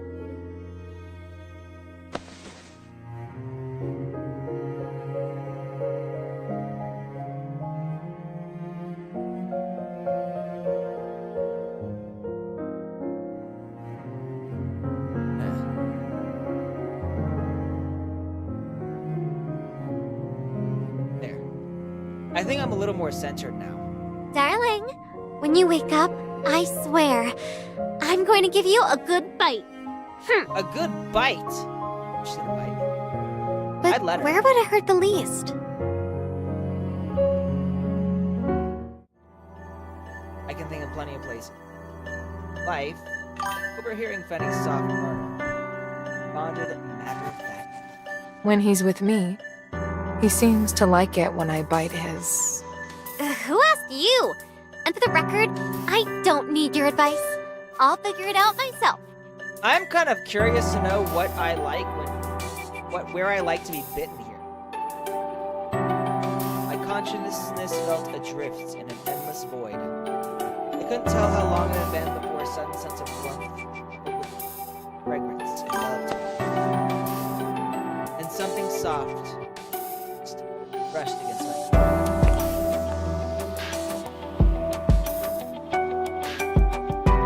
Tin Can, do you know where I like to be bitten? I have no idea. A moment later, I was experiencing a fleeting, delicate warmth. A butterfly biting on a flower. I felt something similar earlier, back when my awareness was limited. Now, sensations were clear.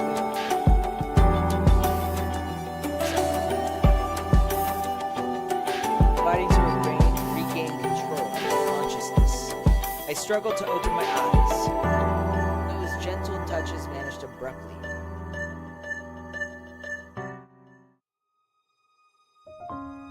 This is a nice. She's embarrassed.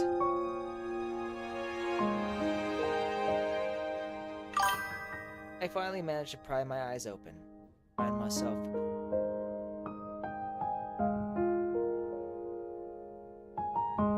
Bruh, the whole reason I am here is because of the Gooner aspect. Like, that's what got me into this. Was someone told me, someone's like, I was so it's funny. I was complaining on Twitter, I think, about how, like, love in deep space is very erotic. Like, no matter what women say, that shit is like next level Gooner content.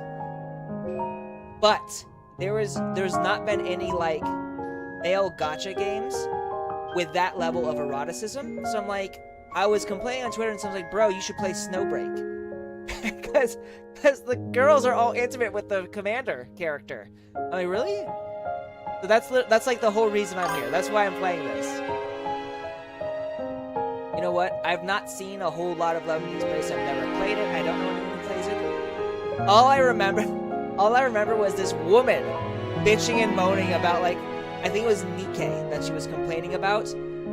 But she's like a Love in Deep Space fan. She's like, Love in Deep Space isn't a Gooner game. And then like the next day, they released this fucking like bondage BDSM video, and I'm like, yeah, not a Gooner game, sure, whatever floats your boat. Keep drowning in your fucking delusions. Which, let me be frank, I don't mind, like, female Gooner games. I think they have a place, and I'm honestly really happy that, like, women have something they can love much. I think it's important. I think it is important to cater to specific audiences, but, like, if you're gonna complain about a Gooner game aimed at men, and then play a Gooner game aimed at women, you are a hypocrite. Like, that's the most hypocritical thing I can think of for you to do. Like, just, like, no. Alright, let's get back to the game. So, the warm sunlight bathed an elegant antique courtyard in gold. Just inches from me was the comely face of a silver-haired girl. Comely, I don't think comely is a good word here. I'm gonna look this up to be sure, but I don't think comely is like... Okay, no, we're fine.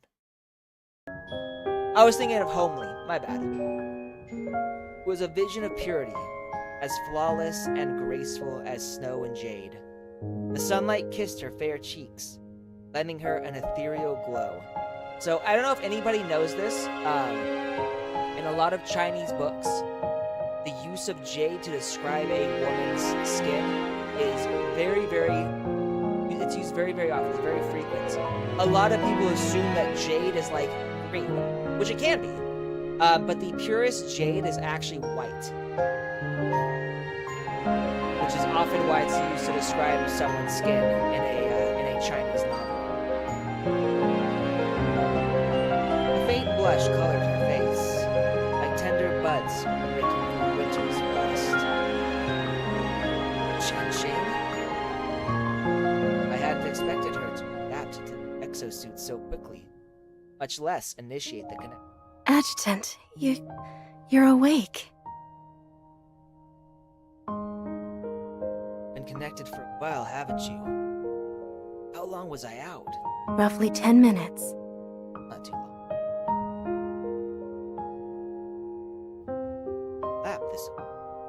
I couldn't just leave you on the ground, even if it's soft grass.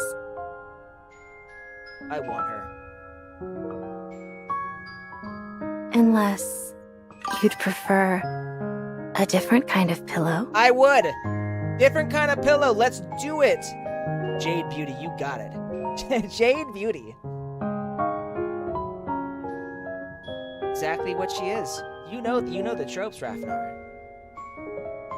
Her voice faltered, and a mist of shyness veiled her eyes, deepening the blush on her cheeks to a richer hue. Seemed momentarily flustered.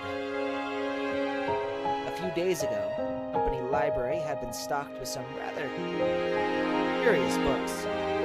By pure chance, Cheng Xing had come across a few. With her 80-day memory, must have absorbed some unconventional knowledge. I can think of at least 2 different kinds of pillows here that I might like. And he's thinking the same thing. I couldn't help but shift my gaze to something even more soft and pillowy right before my face. I had to admit, I hadn't been expecting this. I totally had been expecting this. He might not have, but I had. I didn't say anything like that. You must have misheard me, Adjutant. I misheard nothing. Seeing her cheeks flush a deeper crimson, I barely stifled a chuckle. Alright then. But I have another question. I was asleep. I felt something soft and warm on my face. Any idea what that was? I have a feeling I'm teasing. I have to know. Oh yeah, I totally know what this is. My gaze locked on hers, and her blush intensified. Well, I Fumbled for her eyes darting nervously. Seeing her like this, I decided to let her. Just as I was about to shift the topic, Cheng Xing lifted her head. What you felt just now, that was me. I touched you. As she spoke, reached out, silky hands. Next moment, she came closer, and her arms wrapping around me in a delicate, fragrant. Adjutant, I want to stay by your side until the very end. Her silken hair brushed against my cheek as she spoke, her melodious voice reaching into my soul like a gentle I felt the earnestness of her desire to draw nearer and understood where the sea came from. Had to say, everything you just said.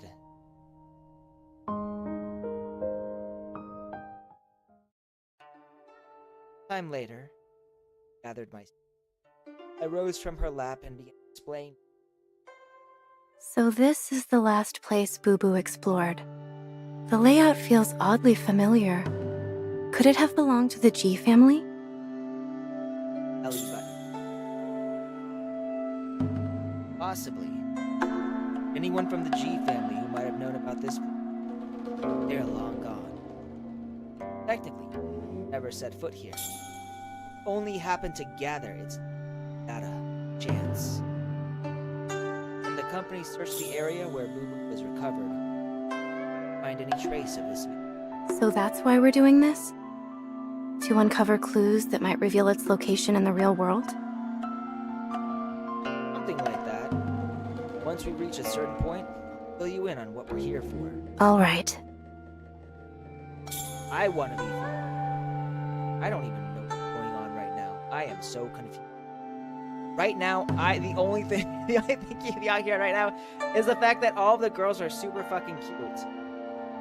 As the girl nodded obediently, I turned my gaze to our surroundings. A lot of them. Sense anything unusual about this? Unusual? Now that you mention it, I do feel a sense of familiarity, perhaps. No, that's not it. It's more like a connection. Almost as if I can control it somehow. Her expression turned uncertain. Slowly, she stretched out her hand, as if reaching for something invisible. Not imagining all this. Although most of this world was built from our data we retrieved, it's ultimately shaped by your consciousness. Thoughts, your mind, they can directly influence this. I explained. A memory from my earlier explorations, Etchel, through my... Again, another name I don't know. In one instance, we had barely stepped into a similar courtyard before an army of vegetable soldiers and armed math problems ambushed us. It was quite a chaos. Vegetable soldiers and... That actually sounds kind of horrifying. I'm not gonna lie. Math is not my favorite. Halfway through, she let out an roar. A squad of marching hamburger patties charged in to back us up. Let's go, hamburgers. Off that hilariously absurd, unforgettable memory. Focused to Changxing. This world can do things that are considered impossible elsewhere. So it's like them. Impossible things? We're not bound by science, logic, or... Essentially, let your imagination run wild. Before we move on, to learn how to harness and wield it. Every exploration I'd done here with the other group, now, had begun this way. I'm eager to see what kind of power your knowledge and how it'll help us break through in this world. And Shane didn't hesitate long. Her eyes slowly moved across the courtyard. And then something seemed to click. Right in front of her, with the first barrier she'd seen. Adjutant, you've always been curious about Shuozhou's feng shui arts, haven't you? If I knew what that was, I would perhaps be curious. A playful smile lit her face as her bright, clear eyes met mine, tugging at mine. In that moment, I glimpsed a flicker of childlike innocence. Mysterious. Show me what your feng shui skills are. Am I finally gonna get a play? Next moment, a faint breeze picked up. Branches swayed softly. Sunlight rippled. Felt as though an unseen force stirred near her leaves, coalescing into an outstretched. Her graceful motion, she pointed ahead, and the path before us unfolded, as though touched. Falling leaves, winding bridge, an exquisitely drawn, pleasant trip. Standing on the bridge, Changxing turned. That's hardly fitting for you. Gazed at her. Framed against the courtyard, she glowed. Her expression held excitement, touch against action and otherworldly grace. Looked for all the world like celestial maiden.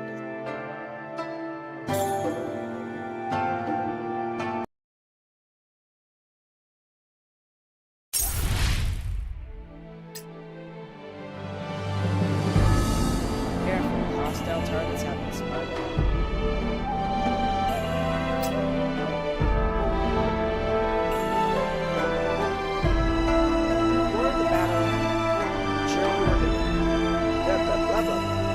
Before the battle, make sure your recorded objectives are ready.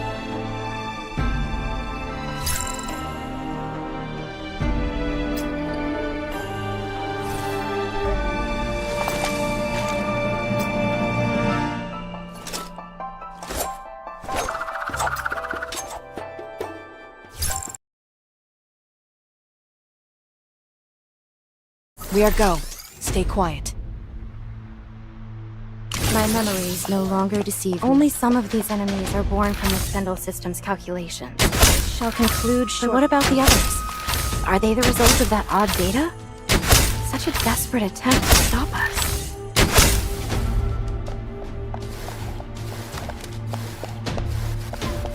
Fortune favors us. Objective complete. Precisely as the simulation dictated. Let my arrows rain. Reloading now. The end? This is just the beginning.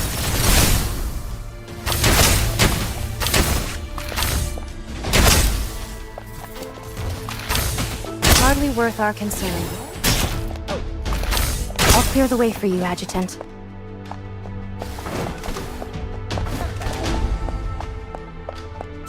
The use of the bow is that a compound bow? That is a I have actually I suck at archery. Advantage gained. I wasn't bad. This shall conclude shortly.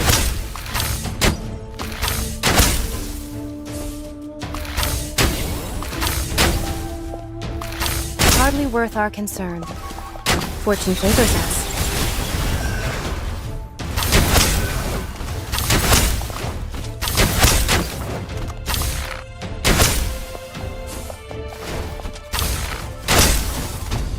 Arrows, find your target.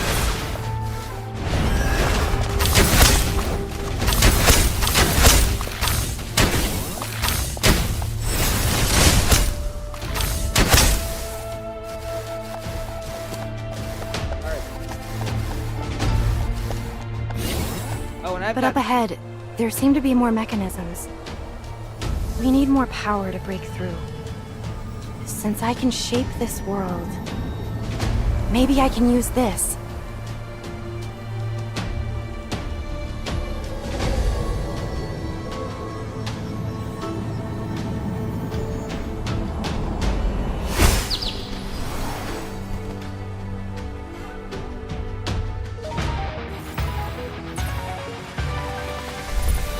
Destiny. No. You are the true beacon guiding me.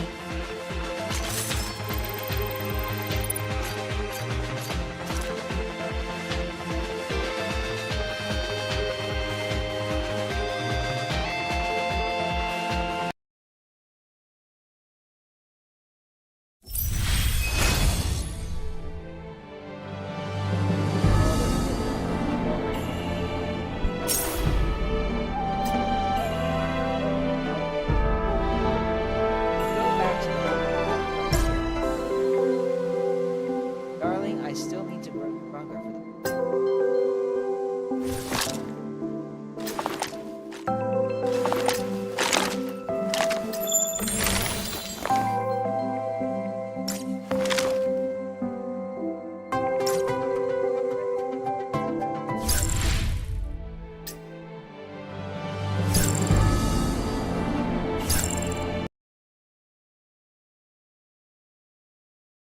Move out. Play one Maintain gotcha formation. game, you played them all. Adjutant, I did it. The power to do whatever I want. Truly extraordinary. Complete. I can even create something as peculiar as this. This is useless. Ready.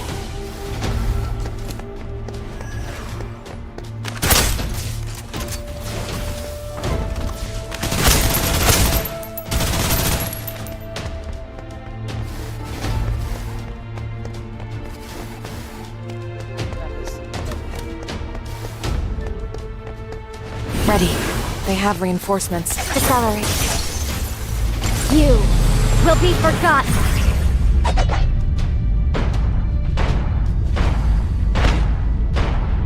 Too easy.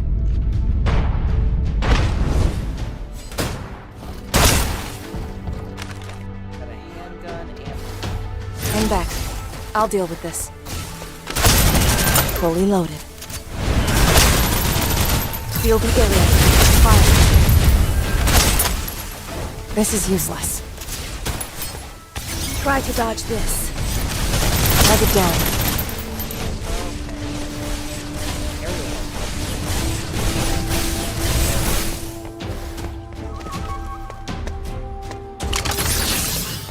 Ready.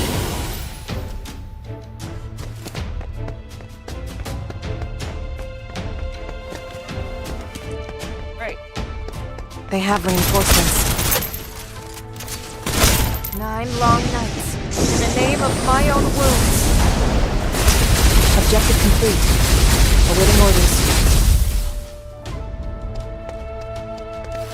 This is useless.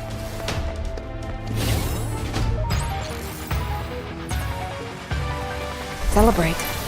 Why? She looks very, very different. How I remember her.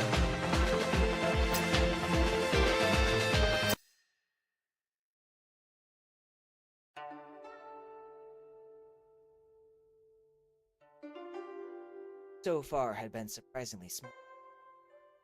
Etchel's Jin, my squad.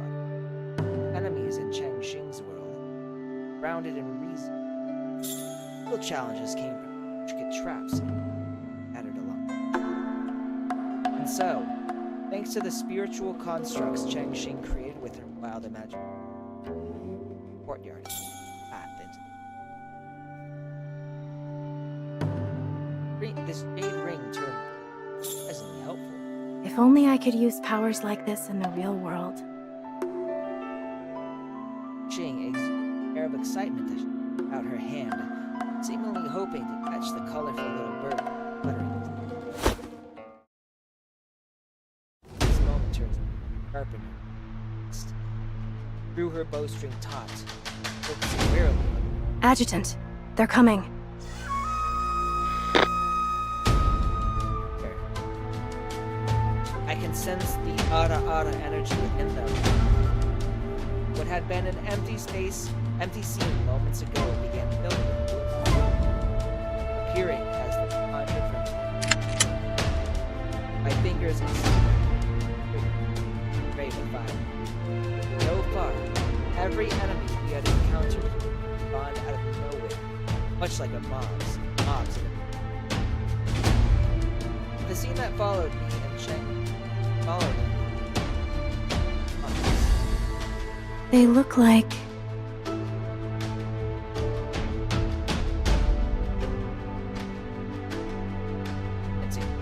I attentively studied the figures.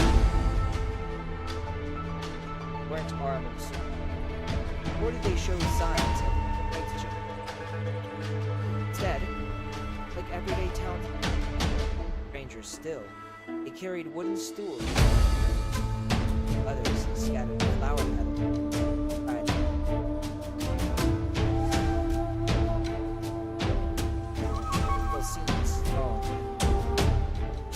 First, I assumed they intended weapon.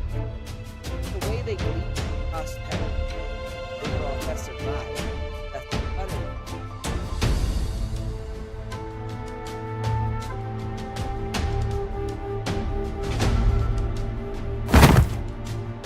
Then, without warning, one of them raised an arm and flung several string-like objects at me, landing just startled, her flexible young shade, filled into daze, back of steps. Later, a flurry of sharp crackles. A string of firecrackers blew by from it, spraying red paper scraps like petals, flower petals. Adjutant, you've figured out what this is, haven't you?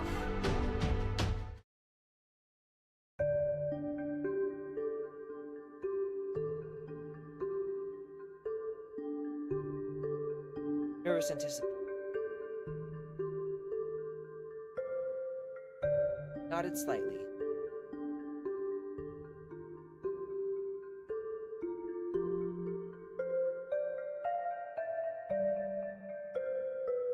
Exorcism. I knew you'd figure it. Wait. No, that's completely wrong. Initially coy tones.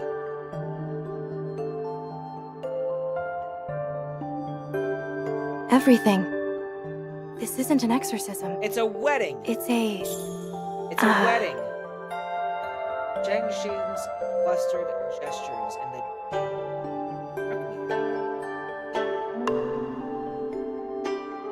despite the absurdity of it all, I stayed alone, watching those.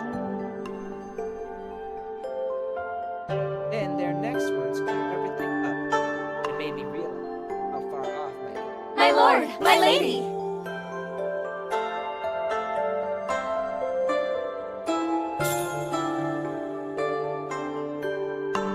Are they talking to us? Who else could it be, Adjutant? There's no one else here.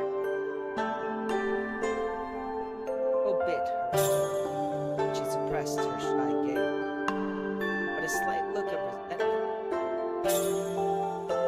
Words hit home, and the realization.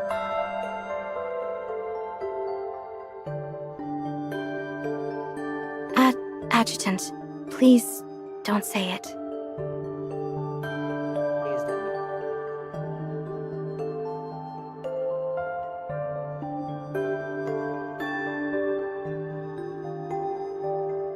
Shadowy figures.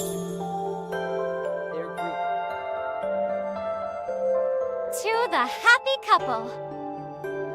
Match made in heaven, bound in eternal harmony. Two souls entwined as one, flourishing in timeless union. Our lady brings her lord home for the first time. It's time to cross the cloud bridge. Girls, let's build the cloud bridge for our lord and lady. Build the cloud bridge. Rhythmic chanting. Backing. Fashioning. Right energy. Traditional shoujo custom. I turned to check. Her usual poise replaced ardent shyness. Adjutant, there's no way you haven't figured it out by now. I figured it out. I'm just gonna say this. I'm not as dumb as the adjutant. I have a rough idea, but for the finer detail, I'll need my dear lady to. Your dear lady? After a moment of flustered getting her. This is a shoujo tradition, performed when couples make their first official visit to the girl's family home. Oh, so it's not a wedding. I was wrong. Once the cloud bridge is crossed, their vow is bound for eternity. No, it is a wedding. That sounds a lot like a wedding to me. That. Let me put landed gracefully on the highest stool. Balancing. Extended a hand. From below, I gazed up into her eyes, noting the misty shyness that out. Yet her expression remained calm. My lord, please ascend the cloud bridge. This is 100%. There's no way this can't. It has to be. Under the crowd's expected, it was not to take. Instead, I stepped onto a nearby railing and vaulted up. As I landed,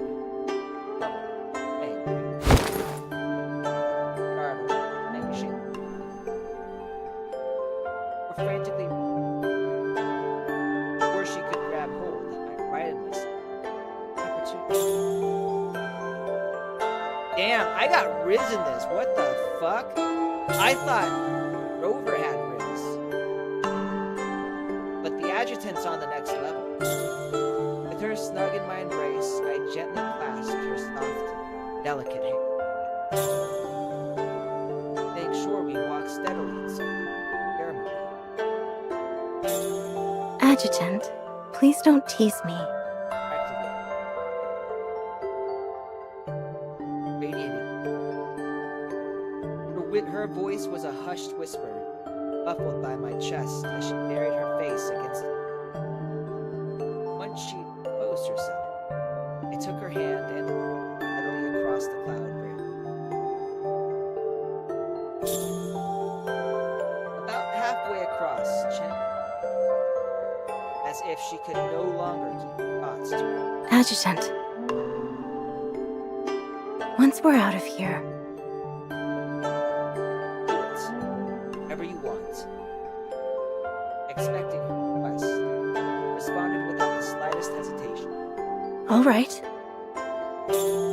Although, you're so practiced at this, Adjutant. You must have done this many times, haven't you? Oh shit, I've been called out. What the fuck? Zhang Xing pursed her lips, her gaze tinged, quite deceptive. I found myself alone. After 17 romantic months, I was making a promise for the...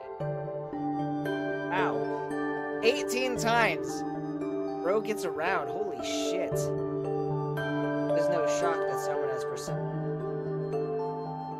Still, some truths are better. Setting my face. Bit of this, my lady. Are you questioning me? I'd never do something like that. I just feel like I'm so far behind everyone else.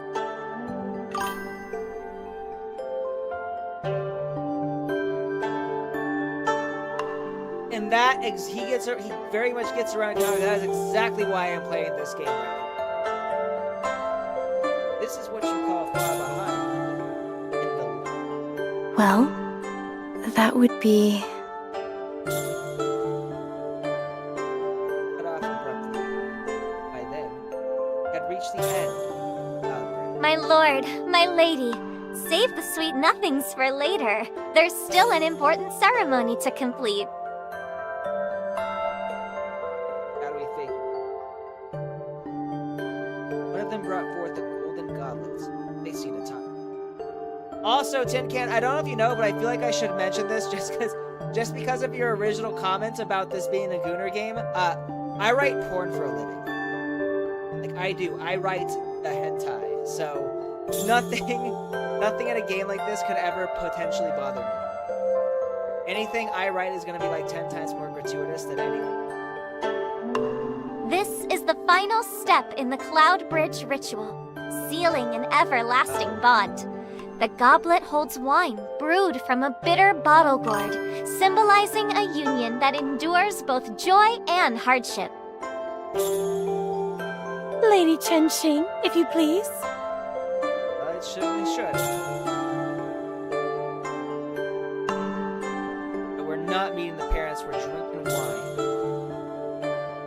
Zhang Xing glanced at me, her reluctance evident as she released my hand. With a graceful leap, she rose toward the goblet. Her billowing sleeves danced like clouds as her form traced an elegant arc through the air. The deft swirl, she plucked the goblet from its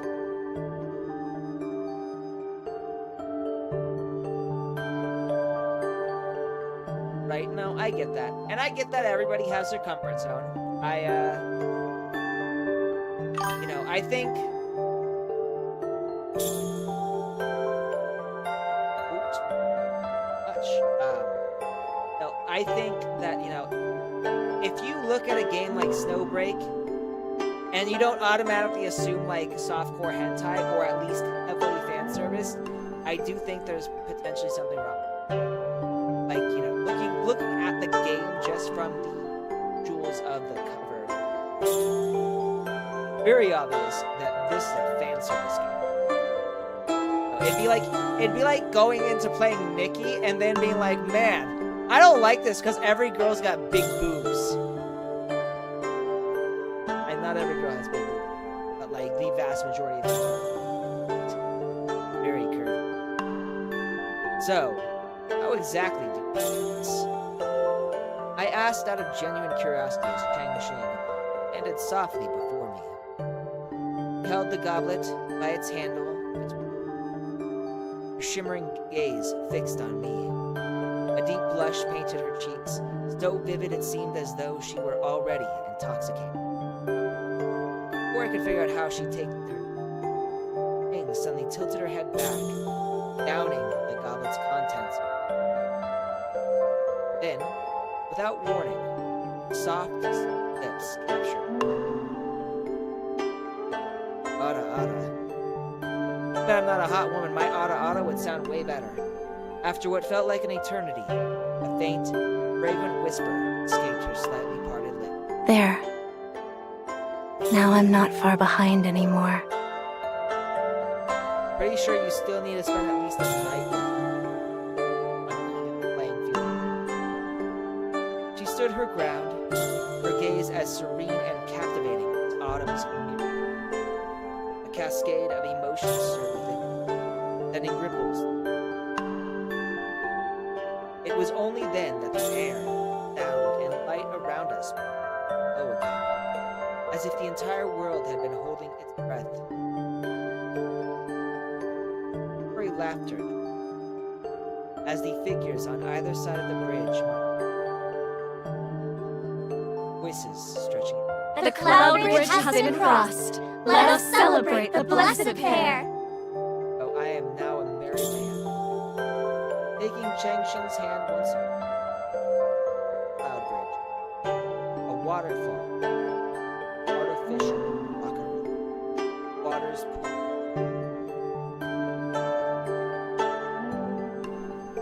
What other surprises?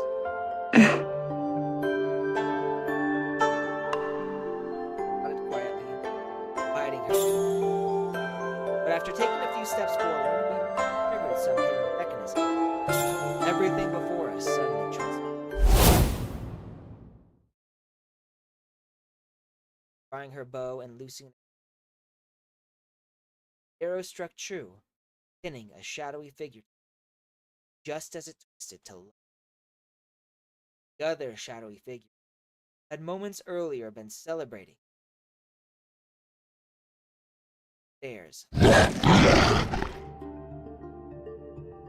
Their forms grew morphing into monstrous shapes such as demiurges.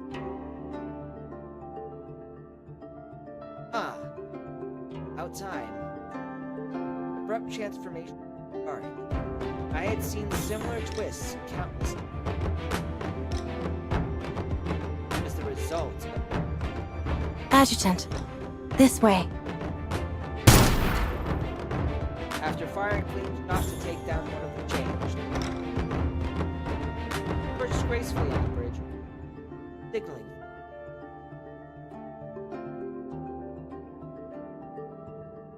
Later, we found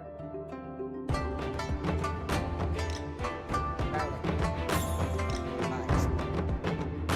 Not a sexual tension. In the dim light filtering through the cracks of the cabinet, her fair skin appeared flawless, minus porcelain. Pressing a delicate finger against my back, training to catch any movement. Let me take a look. I spoke quietly as I could, trying to get moving.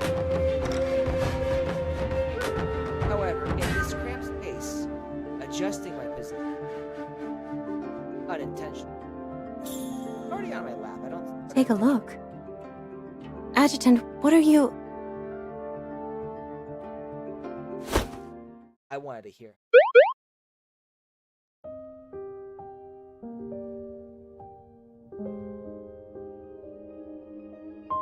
Caught off guard, Cheng. I found myself unexpectedly pressed against the soft amp.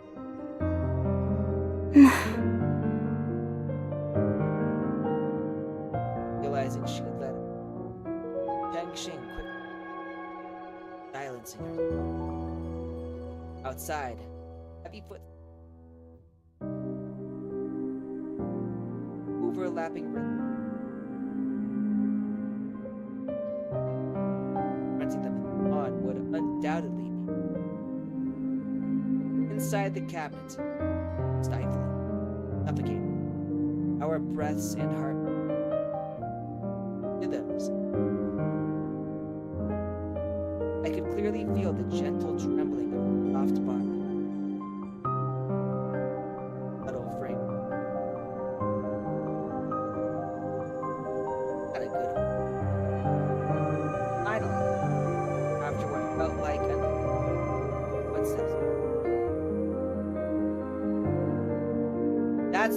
spot right there. Adjutant. Trembling voice was like wound by tension. Arms tight. Yes. They're gone now.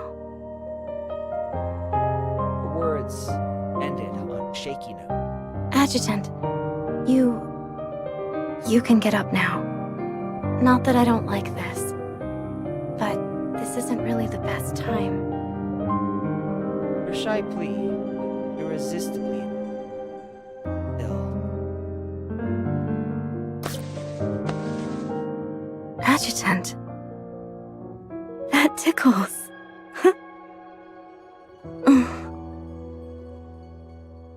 Her soft whimper sounded like a stirring a sense of tender pity. And hearing her like this, I had no choice but to gently remind her. I get it, but if you want me to get up, you'll have to let go first. Okay, so she's been the one holding me down this whole time. Even knowing how mortified my words might be, I couldn't hold them. Her eyes widened in shock, and as if struck by a sudden realization, dastardly with her arms, releasing me. Almost smothered. Catching my breath, I met her piteous gaze. The crestfallen look in her eyes made me swallow the rest of my words. Adjutant, I didn't mean to do that. There's no need to apologize. I understood what just happened, far too spicy for Changxing. So I softened my tone, hoping to... Don't overthink it. We'll get used to it next time. Next time? I don't think I said the right words there. Well, that you didn't hate it. And at a better time, might... If it makes you happy, then I suppose I wouldn't mind. Shy confession caught me off guard. Instinctively, reached out and ruffled her hair. Message received. Now.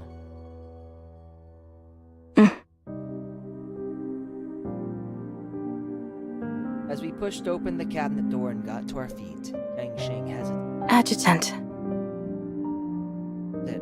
if the enemies ahead are as overwhelming as this time, it's going to be a problem. I heard the frustration in her voice, not the concern in her gaze, mingled with determination. Out, gently tucked a stray lock of hair behind her. It's going to be more than just a problem. Don't worry about it. Remember what I said earlier? This world is largely shaped by your consciousness. Your thoughts will have power to alter every fabric. Banner marks the midpoint. The influx of monsters just now occurred as the influence of what's hidden in the depths is stronger. But on the flip side, your control over this world is growing stronger too. Now that we've made it this far, you might be able to interact with it, or even reshape it. Reshape this world? For a moment, Changxing seemed lost in thought. Then, with newfound clarity, turned her gaze toward the landscape. The next instant, as if responding to the aura of the entire world shifted, the malice looming dissolved, vanishing without trace. Like this? Exactly like.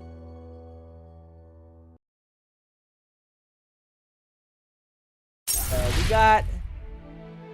I've been doing this for 2 hours and 30 minutes, so I think I'm gonna head out.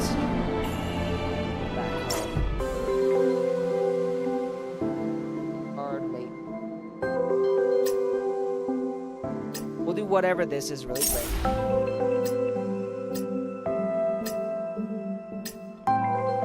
Name all this stuff.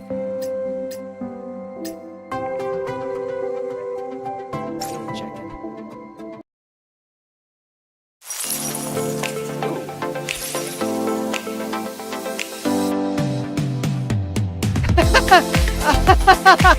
Ah!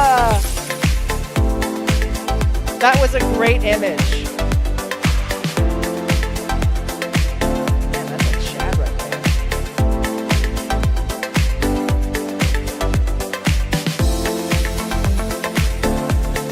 Am I always wearing sunglasses?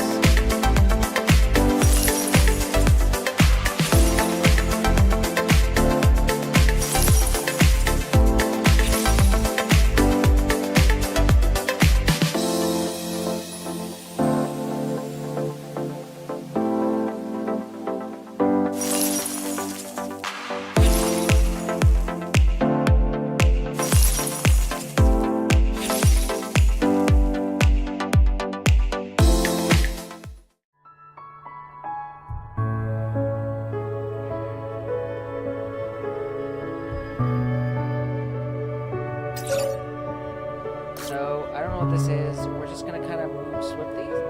Operative. In.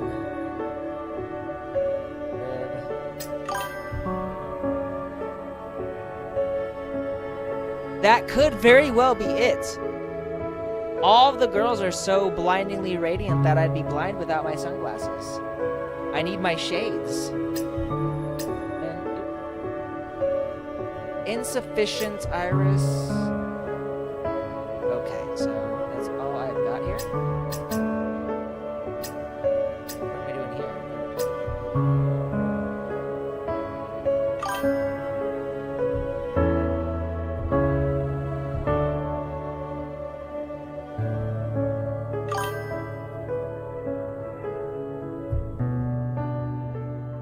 Really? How do I uncensor the game? I don't want to do that right now. I want to. What do I do to uncensor this? On here, we're gonna exit this. What do I do to uncensor this?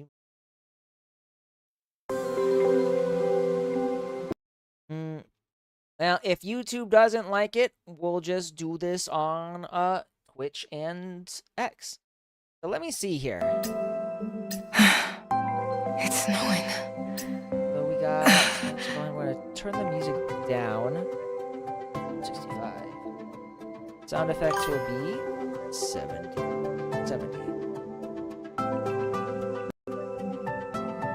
What if I found the game folder? Okay. Let me look this up really. So what I'll do right now is I'm gonna exit.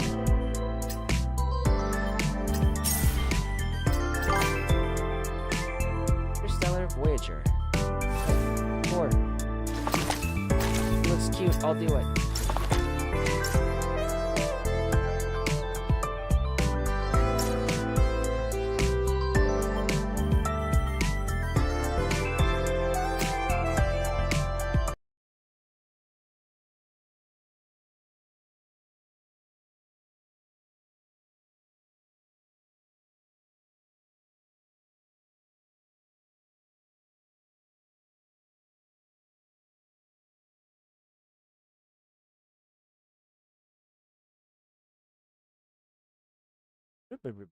All right, so we go into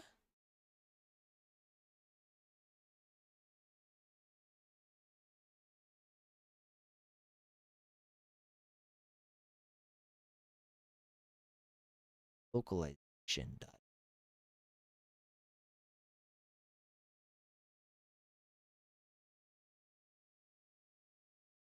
know what? Let's look this up.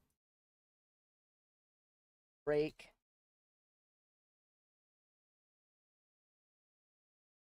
Uncensor.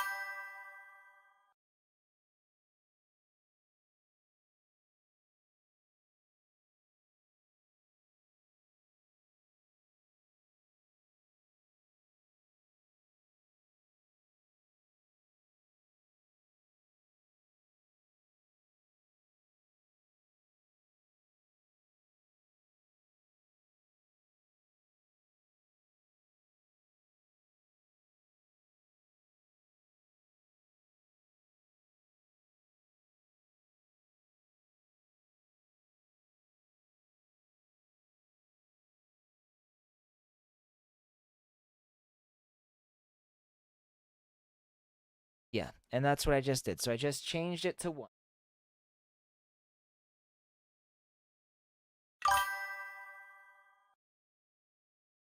So I'm assuming this is all I need to do.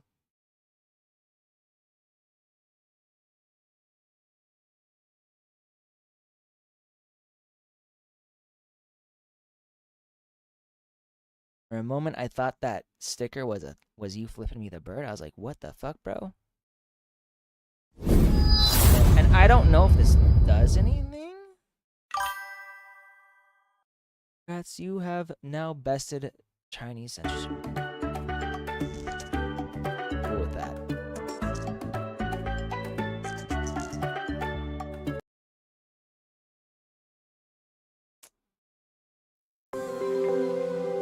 Woo. Yay. Touching her doesn't do anything. It's snowing. Not snowing.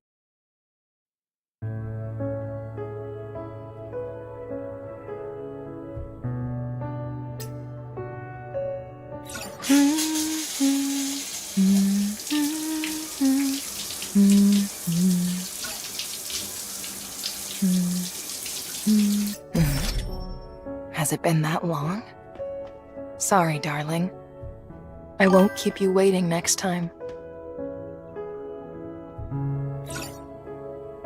Oh. Is there something you'd like to Oh. chat about? I did notice that.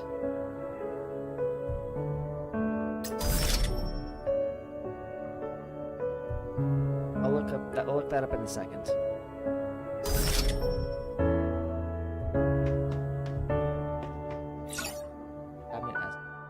I'm free now.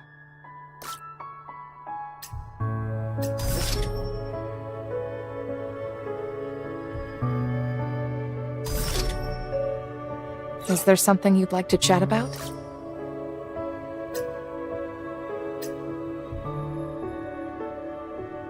Any boost operatives. Boost operative. Total damage increased by 0%.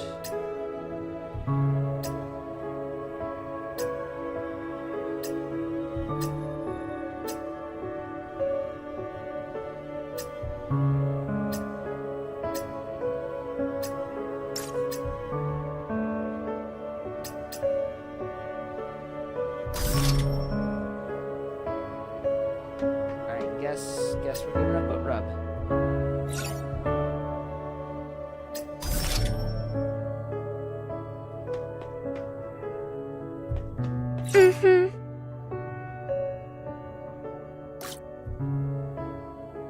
First, take right. And soft skin, delicate ankles, plush soles. The little lioness calls for your adjutant. Show her my expertise. Yep, this is already right up my alley. Though this seems more like a half rub. Foot rub. Oh, nope, there we go.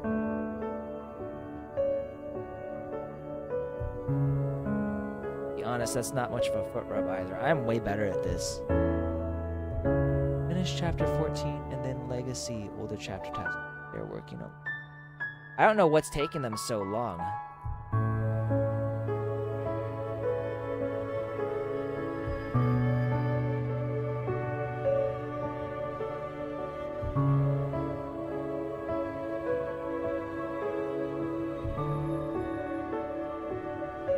So I just stay here?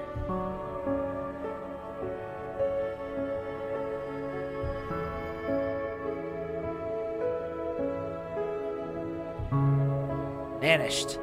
I'm like a ghost.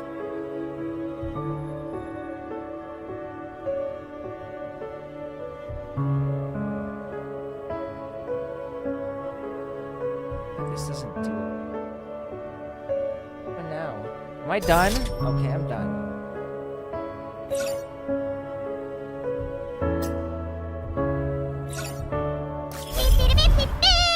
Professor Frisia's Wiggle-Mobile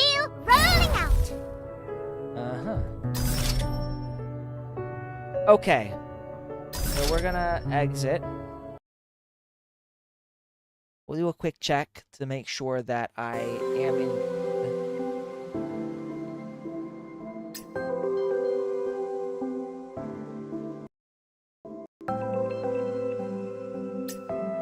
There we go. It is no longer censored.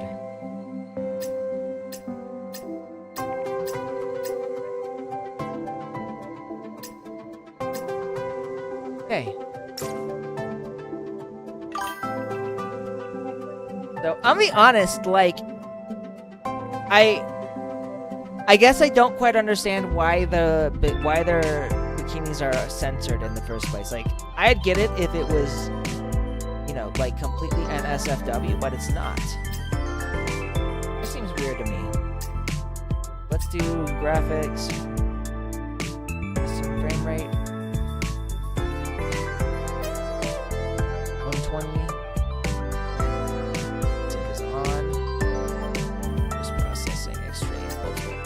Reasons to fight? One's all I need. I guess that's the best up. Set.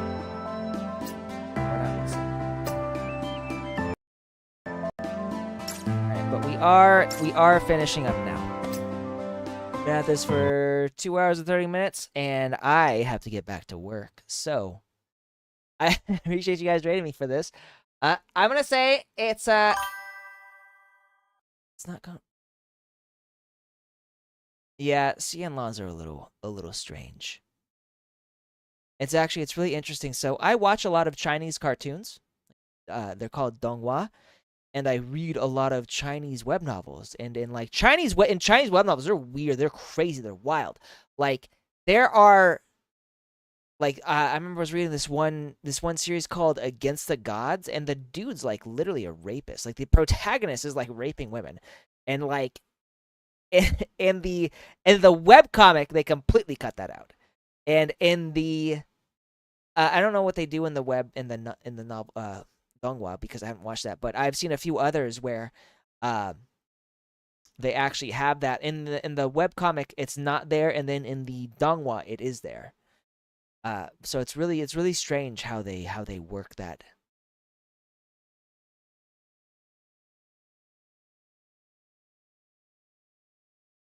I'm glad they kept it in too. But anyways, I think this will be a game I'll add to my rotation. But I am gonna head off now because I've got to get back to work. But I appreciate you guys joining me for this stream. Thank you, Tin Can, for your advice. Is very helpful. I do not like censorship. I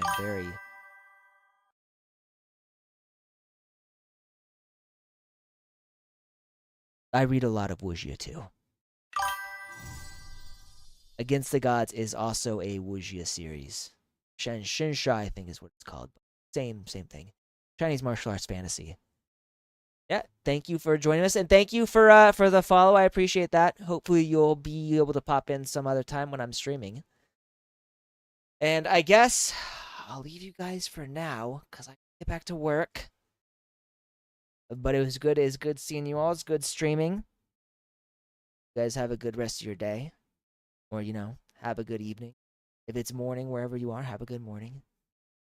Have a great weekend. And I'll see you guys probably tomorrow. I'm likely going to do my own stream because my friend is working, so we're not going to be streaming together. So I will see you guys later. We're going to put on some music just for a bit, just a bit. Just a little bit of music there. There you go. This is how I always end my streams.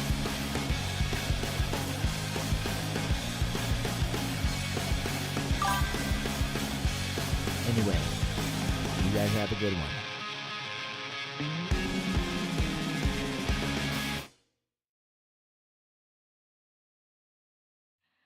Ah, 素晴らしき世界に今日も乾杯街に飛び交う笑い声も見て見ぬふりしてるだけの作りはさ気が触れそうだクラクラするほどのいい匂いがずっと刺した花の奥目を覚ます本能のまま今日は誰の番だこの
しく生きること、誰も悲しませずに生きること、はみ出さずまっすぐに生きること、それが間違わないで生きること、ありのまま生きることが正義か、だましだまし生きるのは正義か、僕のあるべき姿とはなんだ、本当の僕は何者なんだ、教えてくれよ、教えてくれよ、今日も答えのない世界の中で願ってるんだよ、不器用だけれどいつま